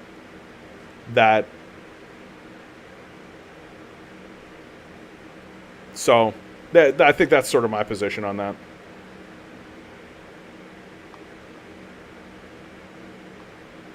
Yeah, it is important. I think to the point that idiotic arguments politicians make, understanding their game better than them. Oh yeah, speaking of that reminds me. There was an article here that I definitely... This is a bit of an older article. Comes from last year. But From Newsweek, evangelicals are now rejecting liberal teachings of Jesus. An evangelical leader is warning that conservative Christians are now rejecting the teachings of Jesus as liberal talking points. Russell Moore, former top official for the Southern Baptist Convention, who is now the editor-in-chief of Christianity Today, said during an interview aired on NPR's All Things Considered this week that Christianity is in a crisis due to the current state of right-wing politics. Moore has found himself at odds with other evangelical leaders due to his frequent criticism of former President Donald Trump. He resigned his position with the SBC in 2021 following friction over his views on Trump and a sex abuse crisis among Southern Baptist clergy. In his NPR interview, Moore suggested that Trump had transformed the political landscape in the United States to the point where some Christian conservatives are openly denouncing a central doctrine of their religion as being too weak and liberal for their liking. Multiple pastors tell me essentially the same story about quoting the Sermon on the Mount, parenthetically, in their preaching. Turn the other cheek. And to have someone come up to say, "Where did you get those liberal talking points?" Moore said. When the pastor would say, "I'm literally quoting Jesus Christ," the response would be, "Yes, but that doesn't work anymore. That's weak," he added. When we get to the point where the teachings of Jesus himself are seen as subversive to us, then we're in a crisis. Moore went to say that he did not think it would be possible to fix Christianity by fighting a war for the soul of evangelicalism, urging his concerned brethren to instead fight small and local battles, like refusing to go along with the current church culture. Newsweek reached out for comment to the SBC via online press contract form on Wednesday evening. During an interview with Seraphore last month, Moore warned that Trump posed a unique threat, both to American institutions and to the church's witness. He added that he had provided political and spiritual advice to candidates running against Trump in the 2024 GOP presidential primary. Evangelicals are a key voting bloc for Republicans. Exit polls of the 2020 presidential election indicated that up to 81% of white evangelical Protestant voters cast ballots for Trump over then-future President Joe Biden, according to Gallup. During an interview on conservative network Real America's Voice in January, Trump lashed out at certain evangelical leaders that he said displayed a great disloyalty by being reluctant to back his 2024 presidential run. "That's a sign of disloyalty," Trump complained. "There's nobody that did more for the movement than I have. And that includes the movement of evangelicals and Christians, and the movement very much right to life." Remember, guys, Jesus Christ, far left commie. And Div asks, John, what are your views on woke culture in the United States? So the term woke comes out of the civil rights movement, right? That black people during the civil rights movement would look at one another, and as a form of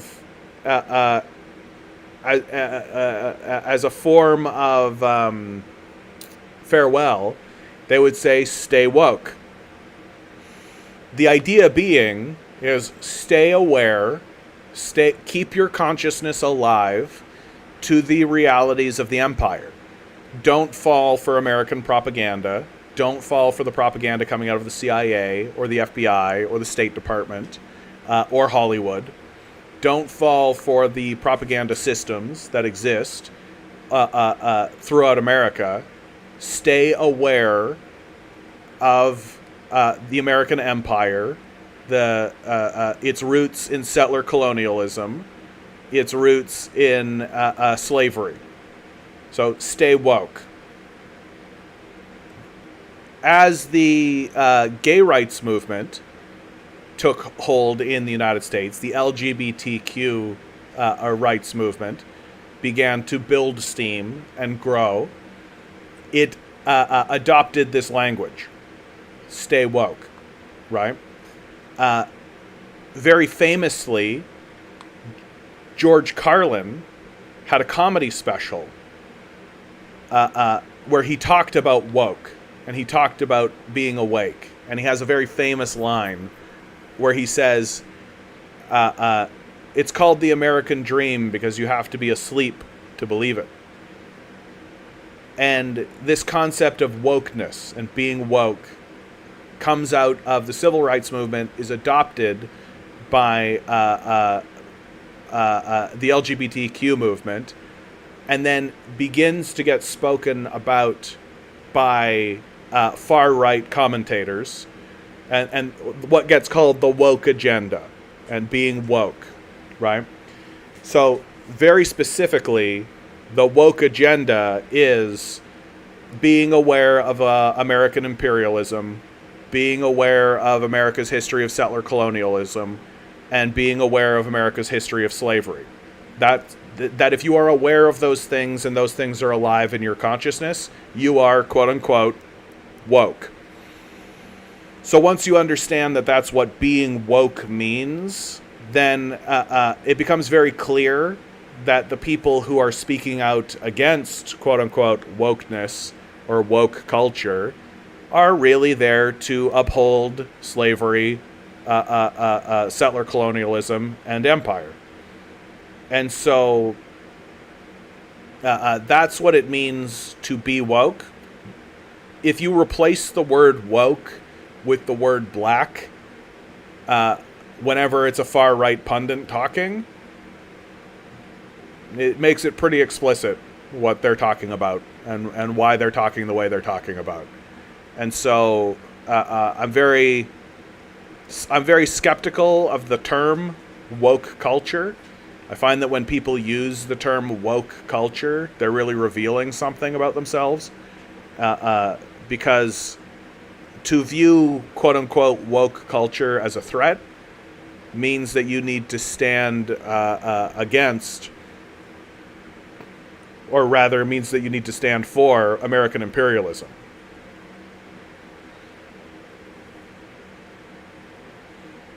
Div says, do you believe in India's hand in it? The Hardeep or Jug? Oh, yeah, I forget his name too. There was it was kind of a much to do about nothing sort of situation, honestly. Like, it was somebody from India. There was an assassination that was done. I didn't pay that much attention to it because I didn't think it was that important here in Canada, and I kind of knew that it was kind of much to do about nothing. So I don't think I can comment on it too successfully. Transylvanian writes, MMT didn't come up with anything new that wasn't already pointed out by Marx, and in many cases falls far short of some very basic things that Marx recognized over 150 years ago. In very simplified terms, MMT, this modern monetary theory, is money to human to money, whereas Marxism goes human to money to human. For MMT advocates, money is the start and the end goal. For Marxists, money is just a tool. Both the liberal, and then Transylvanian continues, both the liberal co-optation of the term woke, as well as the reactionary and anti-woke backlash, have been very successful psyops that have driven a wedge in the working class to the benefit of capital. Yeah, I think that's accurate. The establishment is very adept in taking radical terminology, emptying it of its radical class-conscious character, and turning it into something compatible with bourgeois liberalism. I mean, yeah, that's pretty common. Like they did that with the green movement, right? Suddenly everything was green and everything had to be about green and recycling and all this kind of stuff, and it's all bullshit, right? They're not interested in green. They're not interested in green anything. Div writes of this assassination of this fellow, it might affect the sovereign state of Canada and sovereignty. No, it's just sort of nothing. Like, that's the reason why I don't think it matters. Like what's it gonna mean? Like, what's it gonna do? Like, Canada has gotten involved in that kind of stuff before, and it basically turns into just a bunch of, like, that's basically what it turns into. Like the two Michaels in China, right? Like, there was a situation where China, America had Canada just scoop up one of the executives of Chinese company Huawei, right? So literally we just detained a Chinese citizen.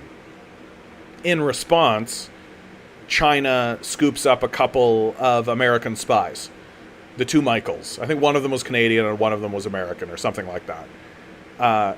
Everybody here in Canada was like, this is an affront to our blah, blah, blah, and like losing our dumb minds about it. And the whole time I was like, we literally scooped up a Chinese citizen.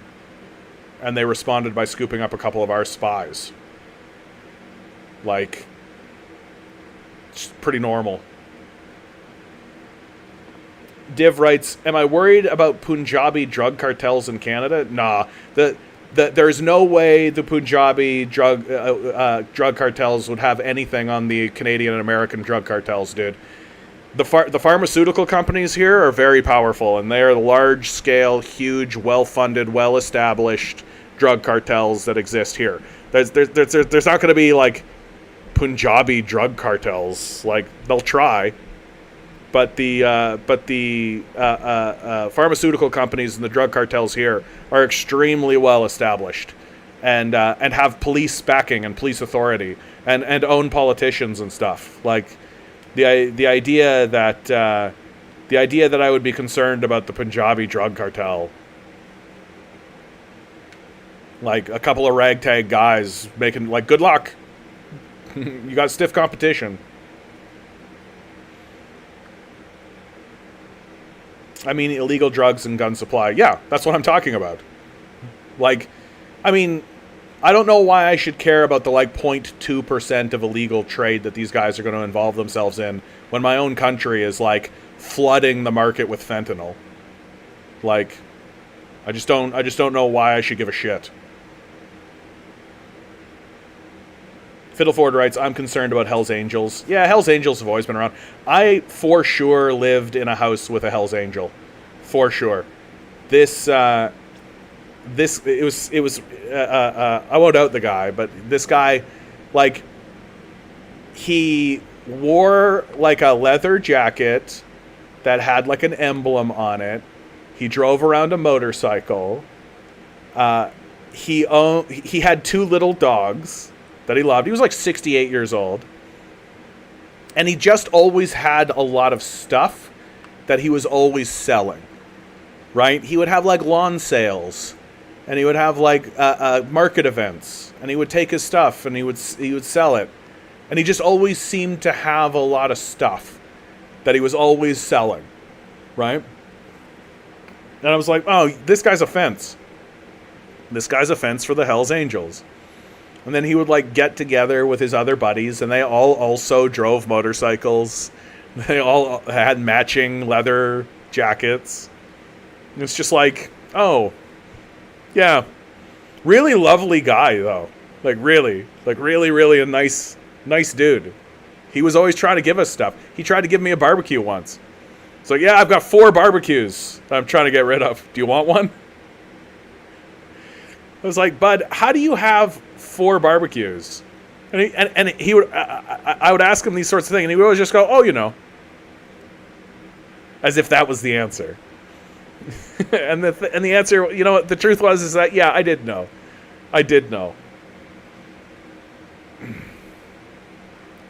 Drug pushers with a mythology in our culture. Oh, Div is asking what's Hell's Angels, and Phil Ford says, drug pushers with a mythology in our culture. Lots of shady shit, yeah. But, like, I don't know. Are the Hells Angels worse than the pharmaceutical companies?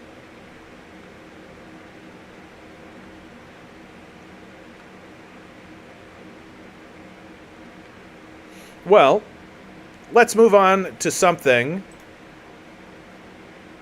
from the Communist Party of Canada. Now is the time to cut military spending and leave NATO before it's too late. The Communist Party of Canada condemns the recent announcement of Prime Minister Trudeau and Canada that would spend 2% of its GDP on military spending by 2032. This announcement, made at the NATO summit on July 11th, is a commitment to cut healthcare and public services and promises to escalate the growing danger of global war and nuclear annihilation. In the past 60 years, never has the world been closer to an exchange of nuclear weapons, while the peace movement globally remains relatively weak and unable to contain the march towards world war. The announcements made at July's NATO summit in Washington, D.C. escalate these dangers and brought us closer to climate catastrophe. The world is rapidly militarizing, with global military spending growing by 20% over the past decade.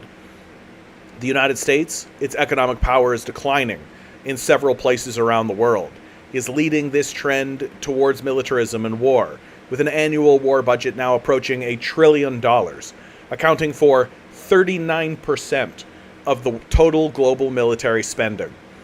Canada's military spending reached $36.7 billion last year, with the 2% of GDP commitment to NATO demanding that Canada spend $70 billion by 2032. This would mean doubling Canada's current defense spending, which has already risen by 40% in less than 10 years, and which doesn't include the $70 billion to buy and service 88 fighter jets, the $30 billion tagged to buy and service 15 warships, or the unknown billions to be spent on the planned purchase of new submarines, or the more than $10 billion spent for the Ukraine war. For months, there's been an unrelenting campaign in the corporate media to soften the public on the need to increase military spending, and for Canada to do its fair share within NATO. The Business Council of Canada, representing Canada's largest corporate monopolies interest, has weighed in, calling for a timeline to reach NATO's 2% benchmark. After the announcement, the CEOs of Business Council declared that the announcement does not say how the new defense investments will be fiscally sustainable, but called for the timeline to be sped up further. The new funds for war will be made fiscally sustainable through cuts to healthcare, education, EI, and CPP. This fund will block urgently necessary funding from going to alleviate the housing crisis and the climate crisis. These expenditures have nothing to do with defense, and everything to do with imperialism's drive to war. The Canadian military is the largest source of all government carbon emissions. The U.S. military is the #1 consumer of oil on the planet. How quickly could we reduce carbon emissions and have a just transition from fossil fuels if the same amount of resources was being put towards publicly owned green energy, as opposed to gearing up for mass destruction and death? The Trudeau government has been instrumental in fanning the flames of the NATO proxy war in Ukraine against Russia, as well as sending billions of dollars in lethal military aid to ensure that the war is fought down to the last Ukrainian. The showdown between the two owners of the world's largest nuclear arsenals could mean the end of the world tomorrow. In March, the Secretary General of the United Nations warned the Security Council that the risk of nuclear warfare was at its highest point in decades. In May, both the United States and Britain authorized Ukraine to use their weapons to conduct military attacks inside Russia.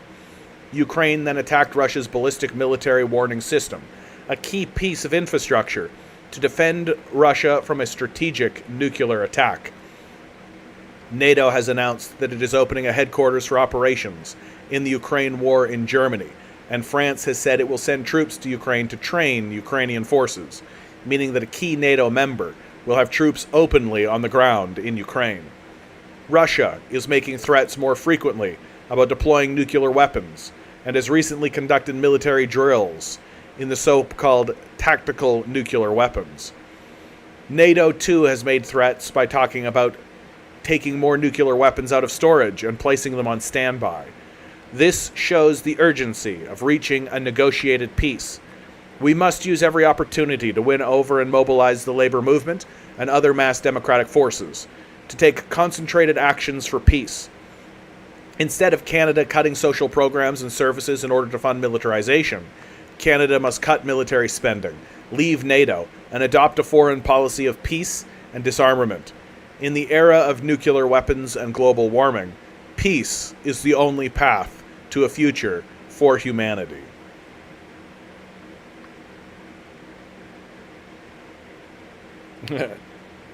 Div asks, what's my view on Justin Trudeau? He is a floppy haircut. He's just a tool of capital. That's all he's ever been. He just has his father's name, and that's it. Like there really isn't much to him. He's not a good governor. He's made a lot of money for himself. And he's helped the capitalists out enormously. I think the biggest success from the capitalist perspective of Justin Trudeau was how successfully he quelled the climate change movement. That Justin Trudeau is like a Trojan horse. He pretends to be on the side of the climate change movement when he isn't. Like, the Liberals bought a pipeline, for Christ's sakes. Like, things that the Stephen Harper administration could have never gotten away with. And the Trudeau administration essentially took a rising movement that was swinging itself to the left and becoming more radicalized and successfully funneled it into the dead end of electoral politics. Convinced everybody that, oh, we care, we have solutions, we hear your pain, all that kind of nonsense. And then effectively just diffused it. And the result of it is that the country has swung to the right, is going to elect a right-wing leader, Pierre Poilievre. And Pierre Poilievre is going to be a disaster for Canada because his policies are basically just extract as much wealth from the country and abandon it as fast as possible.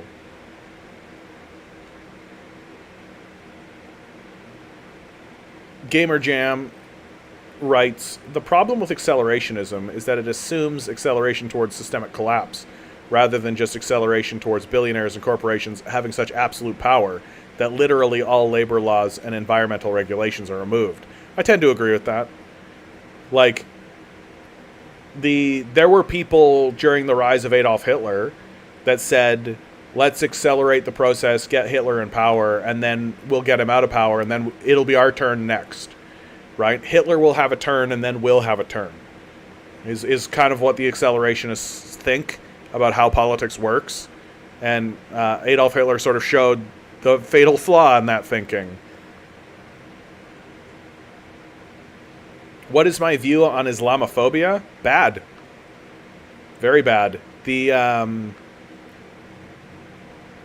I was really paying attention to the new atheist movement when it was in full swing here in the West.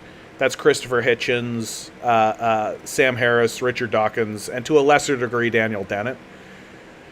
And those guys were just absolutely Islamophobes. Like, absolutely, like, cartoonish, cartoon character versions that essentially omitted the history of American intervention in the Middle East. And so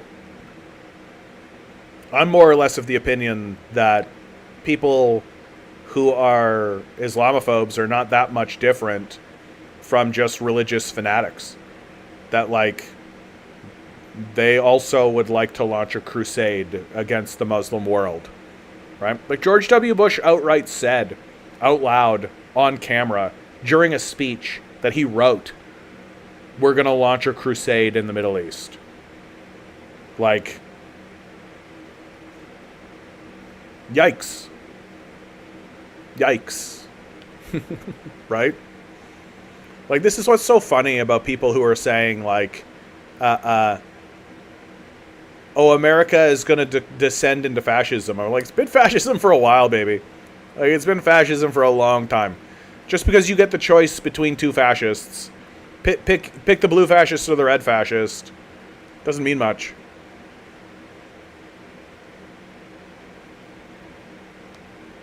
This article I want to read because I just think it's going to be so delicious from a, like, watch the liberals bend the knee kind of perspective. This is from The Spectator, Kate Andrews.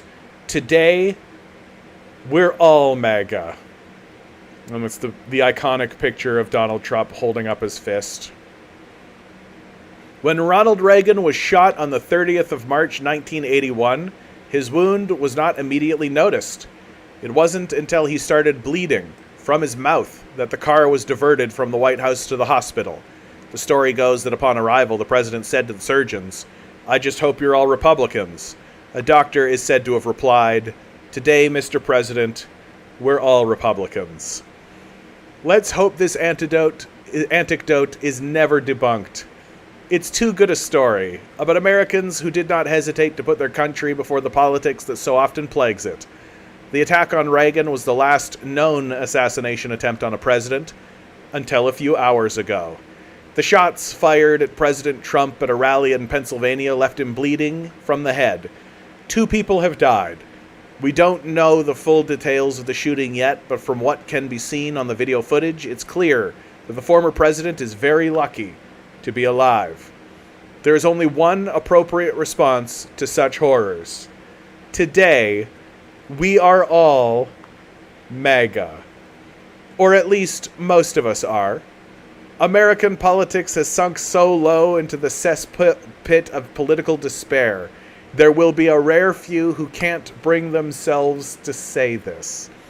Rather than muster up the humor of Reagan or the humanity of the doctors, they won't hesitate to keep pouring petrol onto a nation already ablaze. Those takes won't be received very well. If there is anything left tying America's national fabric together, it's that such incidents of violence can't be tolerated.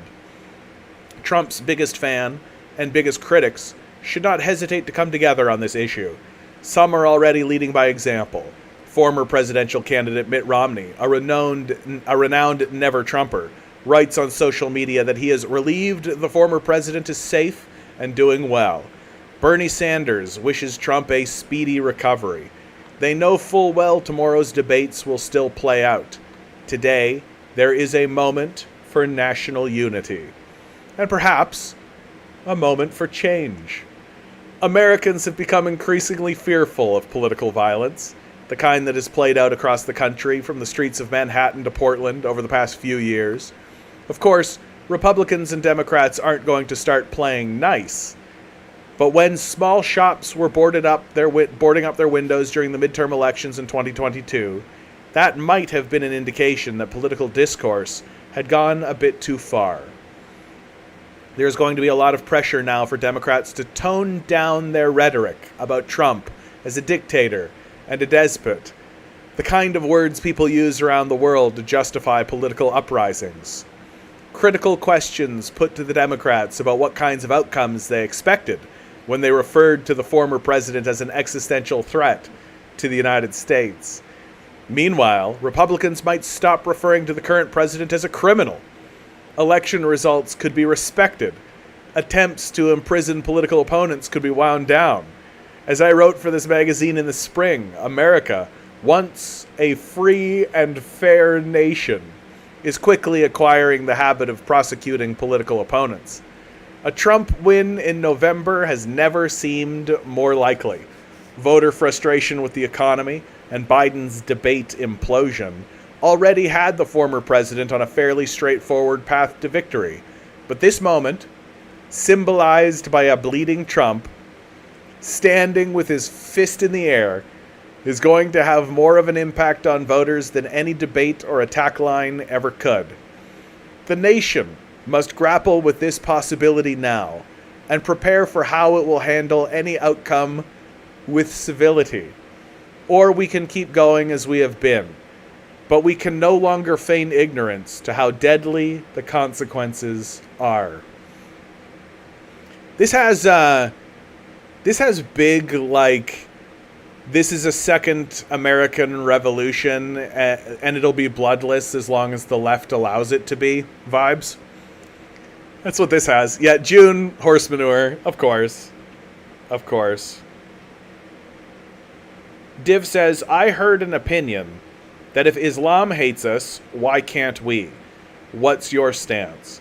So, Div, that position ignores the basic history. As is usually the case, with American commentary on what goes on in the rest of the world, it essentially omits what we do, right? That we have been invading the Middle East since the 60s, maybe even earlier. I shouldn't say maybe even earlier, like earlier. We have been involving ourselves in the politics of the Muslim world for a long time. We are obviously the aggressors. Like, there is no world in which you are going to convince me that America is not the aggressors in the Middle East, because you will essentially be arguing with reality itself. Once you understand that it's the West that is the aggressors against the Muslim world and against Islam, it's pretty obvious why they wouldn't like that, right?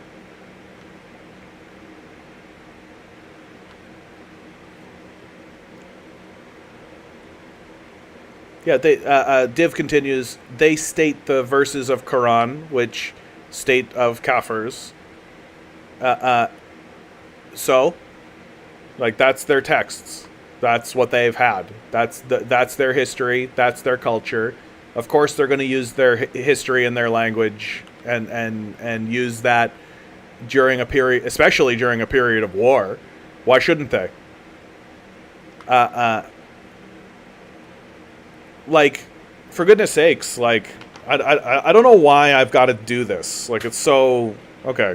The CIA death squads in Afghanistan.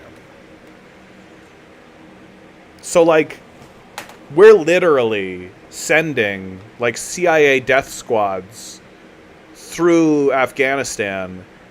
You could read this article from The Intercept. I'm not going to read it on the stream again. I've read it once before. But this is just a story of how the CIA just sends death squads, shooting random people in the streets in Afghanistan. This is just well understood and well known information. And, like, is the complaint that the Muslims are fighting back? Is this the complaint? Like, how dare they fight back? Is that essentially what your complaint is about the Muslim world? Because if that's the complaint, that we should be able to send death squads into the street in Afghanistan and murder children in the streets openly in front of everybody, and they should be silent and say nothing. Well, if that's your position, then you're a Nazi, right? But if your position is, oh, that's shitty. Oh, geez, that's a scary thing to see. Yeah, I would fight back against that. Congratulations, you're capable of empathy. You understand the basic premise of empathy. That the moment you put yourself in the position of Muslims in the Muslim world, and you accept the actual history of what we have been doing to Muslims, you see pretty clearly why there would be a lot of hatred against us. Like, pretty straightforwardly. Like, it's not a mystery. Like when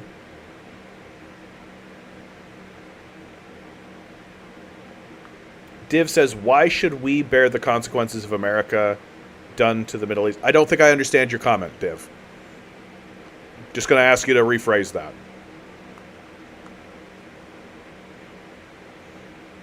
Yeah, Fiddleford, our activities in the Middle East originated in Britain and its colonization of India. Yeah.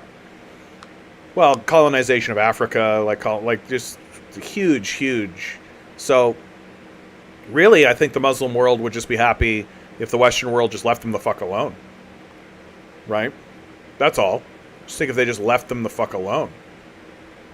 Right? Just go away. Let the Muslim world deal with itself. Try to come to terms with itself. But the Americans are too entrenched at this point. Their support of Israel, for example.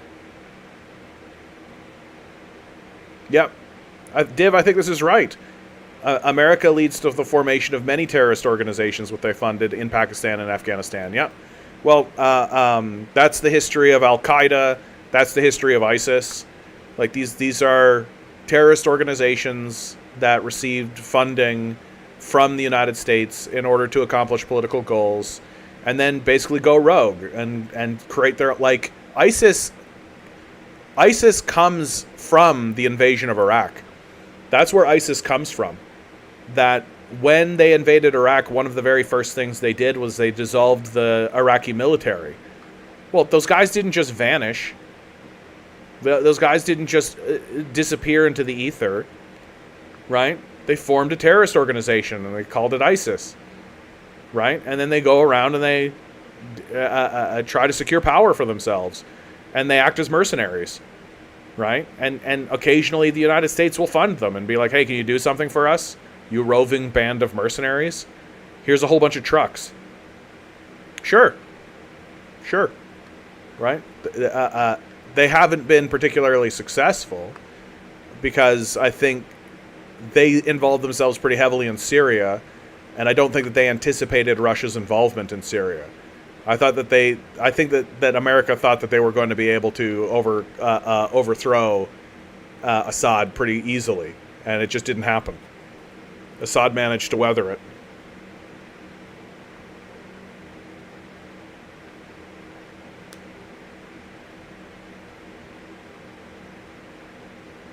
Oh, I see what you're saying, Div. That, like, that because America has been doing what they've been doing, you are in the position as Indians to deal with this Islamic terrorism, right? Is that accurate? That's sort of what you're saying? And you're trying to articulate the frustration of what that's like to deal with fundamentalist terrorism and fundamentalist organizations that exist, probably not just in Pakistan, but also in this province, right? Like, I've been following, in China, there's this quote-unquote Uyghur genocide narrative that exists in the West. And what it is it's China dealing with religious fundamentalists, like you describe, in their own country. And what they did is they erected a series of schools in order to teach people Chinese, try to give them a skill, try to get them integrated into the wider system. Because there are Western-backed terrorist organizations in Xinjiang. The East Turkmenistan Independence Movement exists in Xinjiang. And so China has been put in a position where it's forced to deal with that. Well, India's got the same story, right? India is put in a position where it's forced to deal with that. The difference between India and China is that China is ruled by an organization called the National People's Congress, which is run by the Communist Party of China, and India is essentially ruled by the bourgeois. And the bourgeois don't care. That's the real problem. So you are dealing with an issue. My suggestion, and I know this is difficult, it's not easy, but I think it is true. Your ire should be towards the American empire that is taking advantage of poor, disenfranchised people in order to pursue their own political goals. And America does this over and over and over and over and over and over and over and over and over and over and over and over and over again. They go into a region, they find the furthest people to the right, so that's the Nazis, that's the jihadists, right? They find the people who are most militant and most willing to pursue the violent path, and then they fund them and train them, and then put them on the path towards violence. And in the case of Pakistan and Afghanistan, those are going to be Muslims. So, but my suggestion is don't allow your dislike, disdain, or dare I say even hatred of these far-right jihadist groups and terrorist groups to become the entire picture of who the Muslim people are. There's a lot of Muslims, right? And just like every belief system, there's a spectrum within it. And don't allow Islam to be defined specifically and exclusively by far-right radicals who are willing to do business with the United States empire.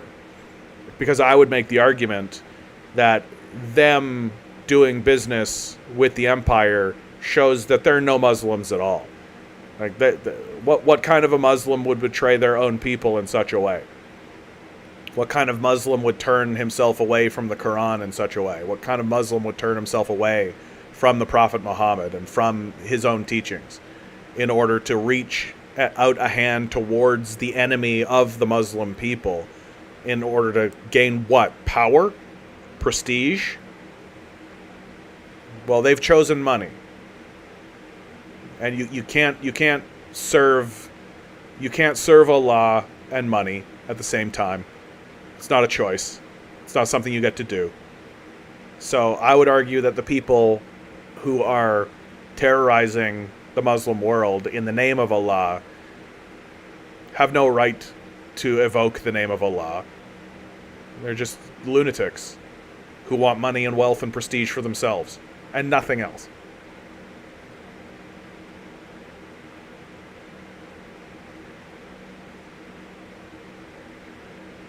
Yeah, it is shameful for the West to have initiated these course of events. Yeah.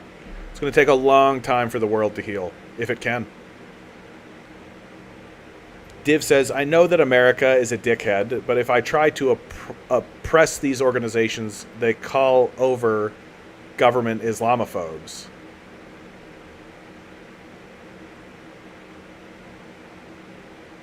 Oh, they call our government Islamophobes. No, of course the West is going to say that. No. Don't give a shit what the West has to say. The West is the one funding those organizations. Like, religious fanatics and religious fundamentalists and militant, they're heretics. They're not actually following the line of the Quran.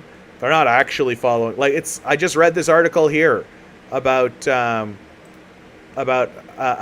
Christians are calling Christ too soft, right? It's heresy. It's heretical, right? Like in what universe? In what universe would these religious fanatics be able to call themselves Islamic at all, outside of just the cultural aspect of it? Like, just read their own book. So yeah, you're gonna face those accusations.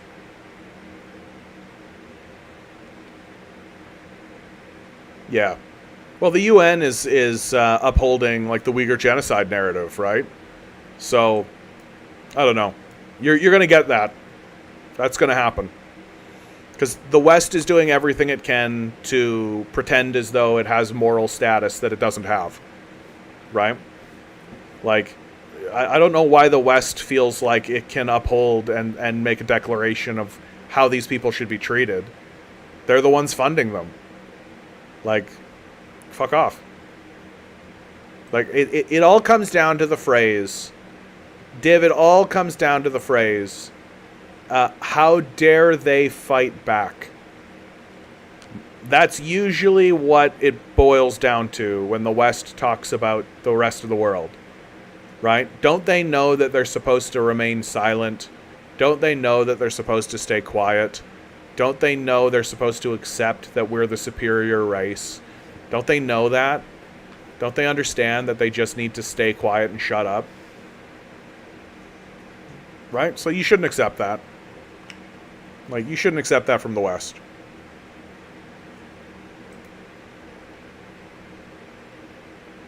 Here's a fun article.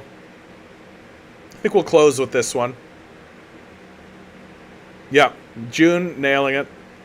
The country that destroyed Iraq, definitely concerned about the well-being of Muslims. Yeah. Transylvanian writes, they call China Islamophobic too, and China has more mosques than all Western countries combined. Yeah. So, it's this or that. Why some Canadians aren't having kids anymore. From Alex Arshentz. Some Canadians feel stuck between a rock and a hard place when considering starting a family, while others are concerned about what their child's future could look like. CTV News asked Canadians to explain why they're delaying their family planning, and naturally, many pointed to a higher cost of living, coupled with fears of being unable to adequately provide for their prospective little ones. Even though Ashley Rule, 31, says she and her fiancé have minimal debt and a combined income of more than $100,000, she can't fathom how they can afford to have a kid when they are already struggling to buy a house in London, Ontario. How in the world am I supposed to bring life into this world? To raise a child, I feel it deserves the best start. It's our next generation we're raising, Rule told ctvnews.ca via email. They deserve education, healthcare, sports, social activities. I can't guarantee that I will even have a roof over my head, let alone be able to afford to put my future kid in sports. Affordable housing is top of mind for most Canadians, according to a recent survey, with the average cost of a home across the country hovering around $696,000 in June. Average asking rents for a one-bedroom in Canada sat at $1,900 in June, which is up 7.7% from 2023, while two bedrooms sat at just over $2,300. Why would I have a child, knowing that I will probably end up relying on government help, child tax credits, etc.? We are forced to pay $2,500 a month for rent, but aren't given the opportunity to own, but yet can have children freely and get on welfare for the ultimate discounts and programs, Rule said. While several Canadians who wrote to ctvnews.ca cited financial concerns as their primary factor, others were more concerned about the future their children would have and the sacrifices that would need to be made to start a family. It's this or that. Michaela Hillary said she absolutely loves children and is heavily involved in the lives of her nieces and nephews. But seeing her loved ones worry about daycare and the lack of placements, saving enough for university tuition, or having the means to put their children through extracurricular activities spikes her anxiety. And I'm not even a parent. For the last decade, Hillary, 32, thought she would have children of her own, which for many is the presumed next step in life. You graduate university, you get a good job, you meet someone you want to build a life with, that sort of thing, and I had just always kind of assumed that it was going to happen for me, Hillary told CTV News in a phone interview. And then a couple of years ago, when we're looking at just the reality of the way life is, it's like, oh, this might not actually happen for me, and in all probability is not going to happen for me, she said, especially considering I would have to sacrifice my career. Not entirely, but sacrifices would have to be made in terms of my career. To start a family would mean coming to terms with the understanding that she won't attain her financial goals and our dream of being able to retire someday, she said. I'd like to think I'm a pragmatist, and realizing some people are able to make it work, some people are willing to deal with financial stress and anxiety and that sort of thing. I felt once I started seriously considering what my future was going to look like, Hillary said, I would have to choose. It's this or that. And there's not any way to have both. And of the two of them, there's one lifestyle I'd rather have over the other. Can Earth sustain more life? For 26-year-old Brandon Duaniuk, the climate crisis is the biggest factor preventing them from having children. There are plenty of things that are already happening and will continue to get worse over time, such as more extreme weather events, scarcity of resources, and decreases in air quality. I don't feel good about bringing new life into a world when their quality of life in their future is so uncertain, Duwanek told CTV News in a phone interview. The Earth shattered global annual heat records, with 2023 being named the hottest to date at 1.48 Celsius above pre-industrial times, and just squeezing below the threshold of the Paris Climate Accord, issued to avoid the most severe effects of global warming. Hurricane season started early this summer with Hurricane Beryl, barreling through parts of the Caribbean, Mexico, and the United States, knocking trees down, tearing through homes, and cutting the power out for millions in its wake. Sweltering heat has also swept across various parts of the world, with June marking the 15th consecutive month of record high sea surface temperatures. I don't want to bring them into a world where everyone is already struggling, and I can't guarantee that they're going to have a better life than I have, Duwanek said. Instead, they're considering adoption as a potential avenue for starting a family, but only when they're financially able to do so.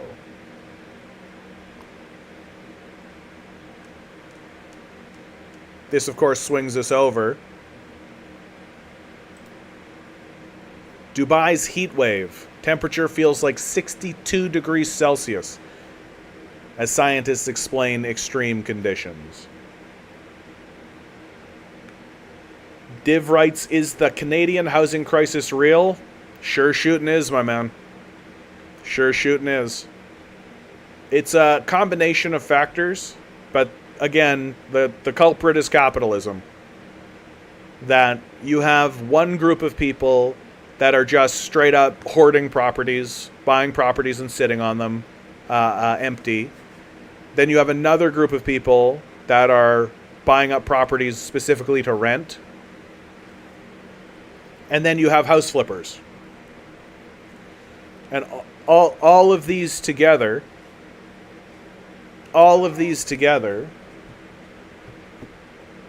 are absolutely distorting the rental market and the housing market. And then on top of all of that, you just have the straight up money laundering schemes that exist. So, sure shooting. The housing crisis is a real crisis.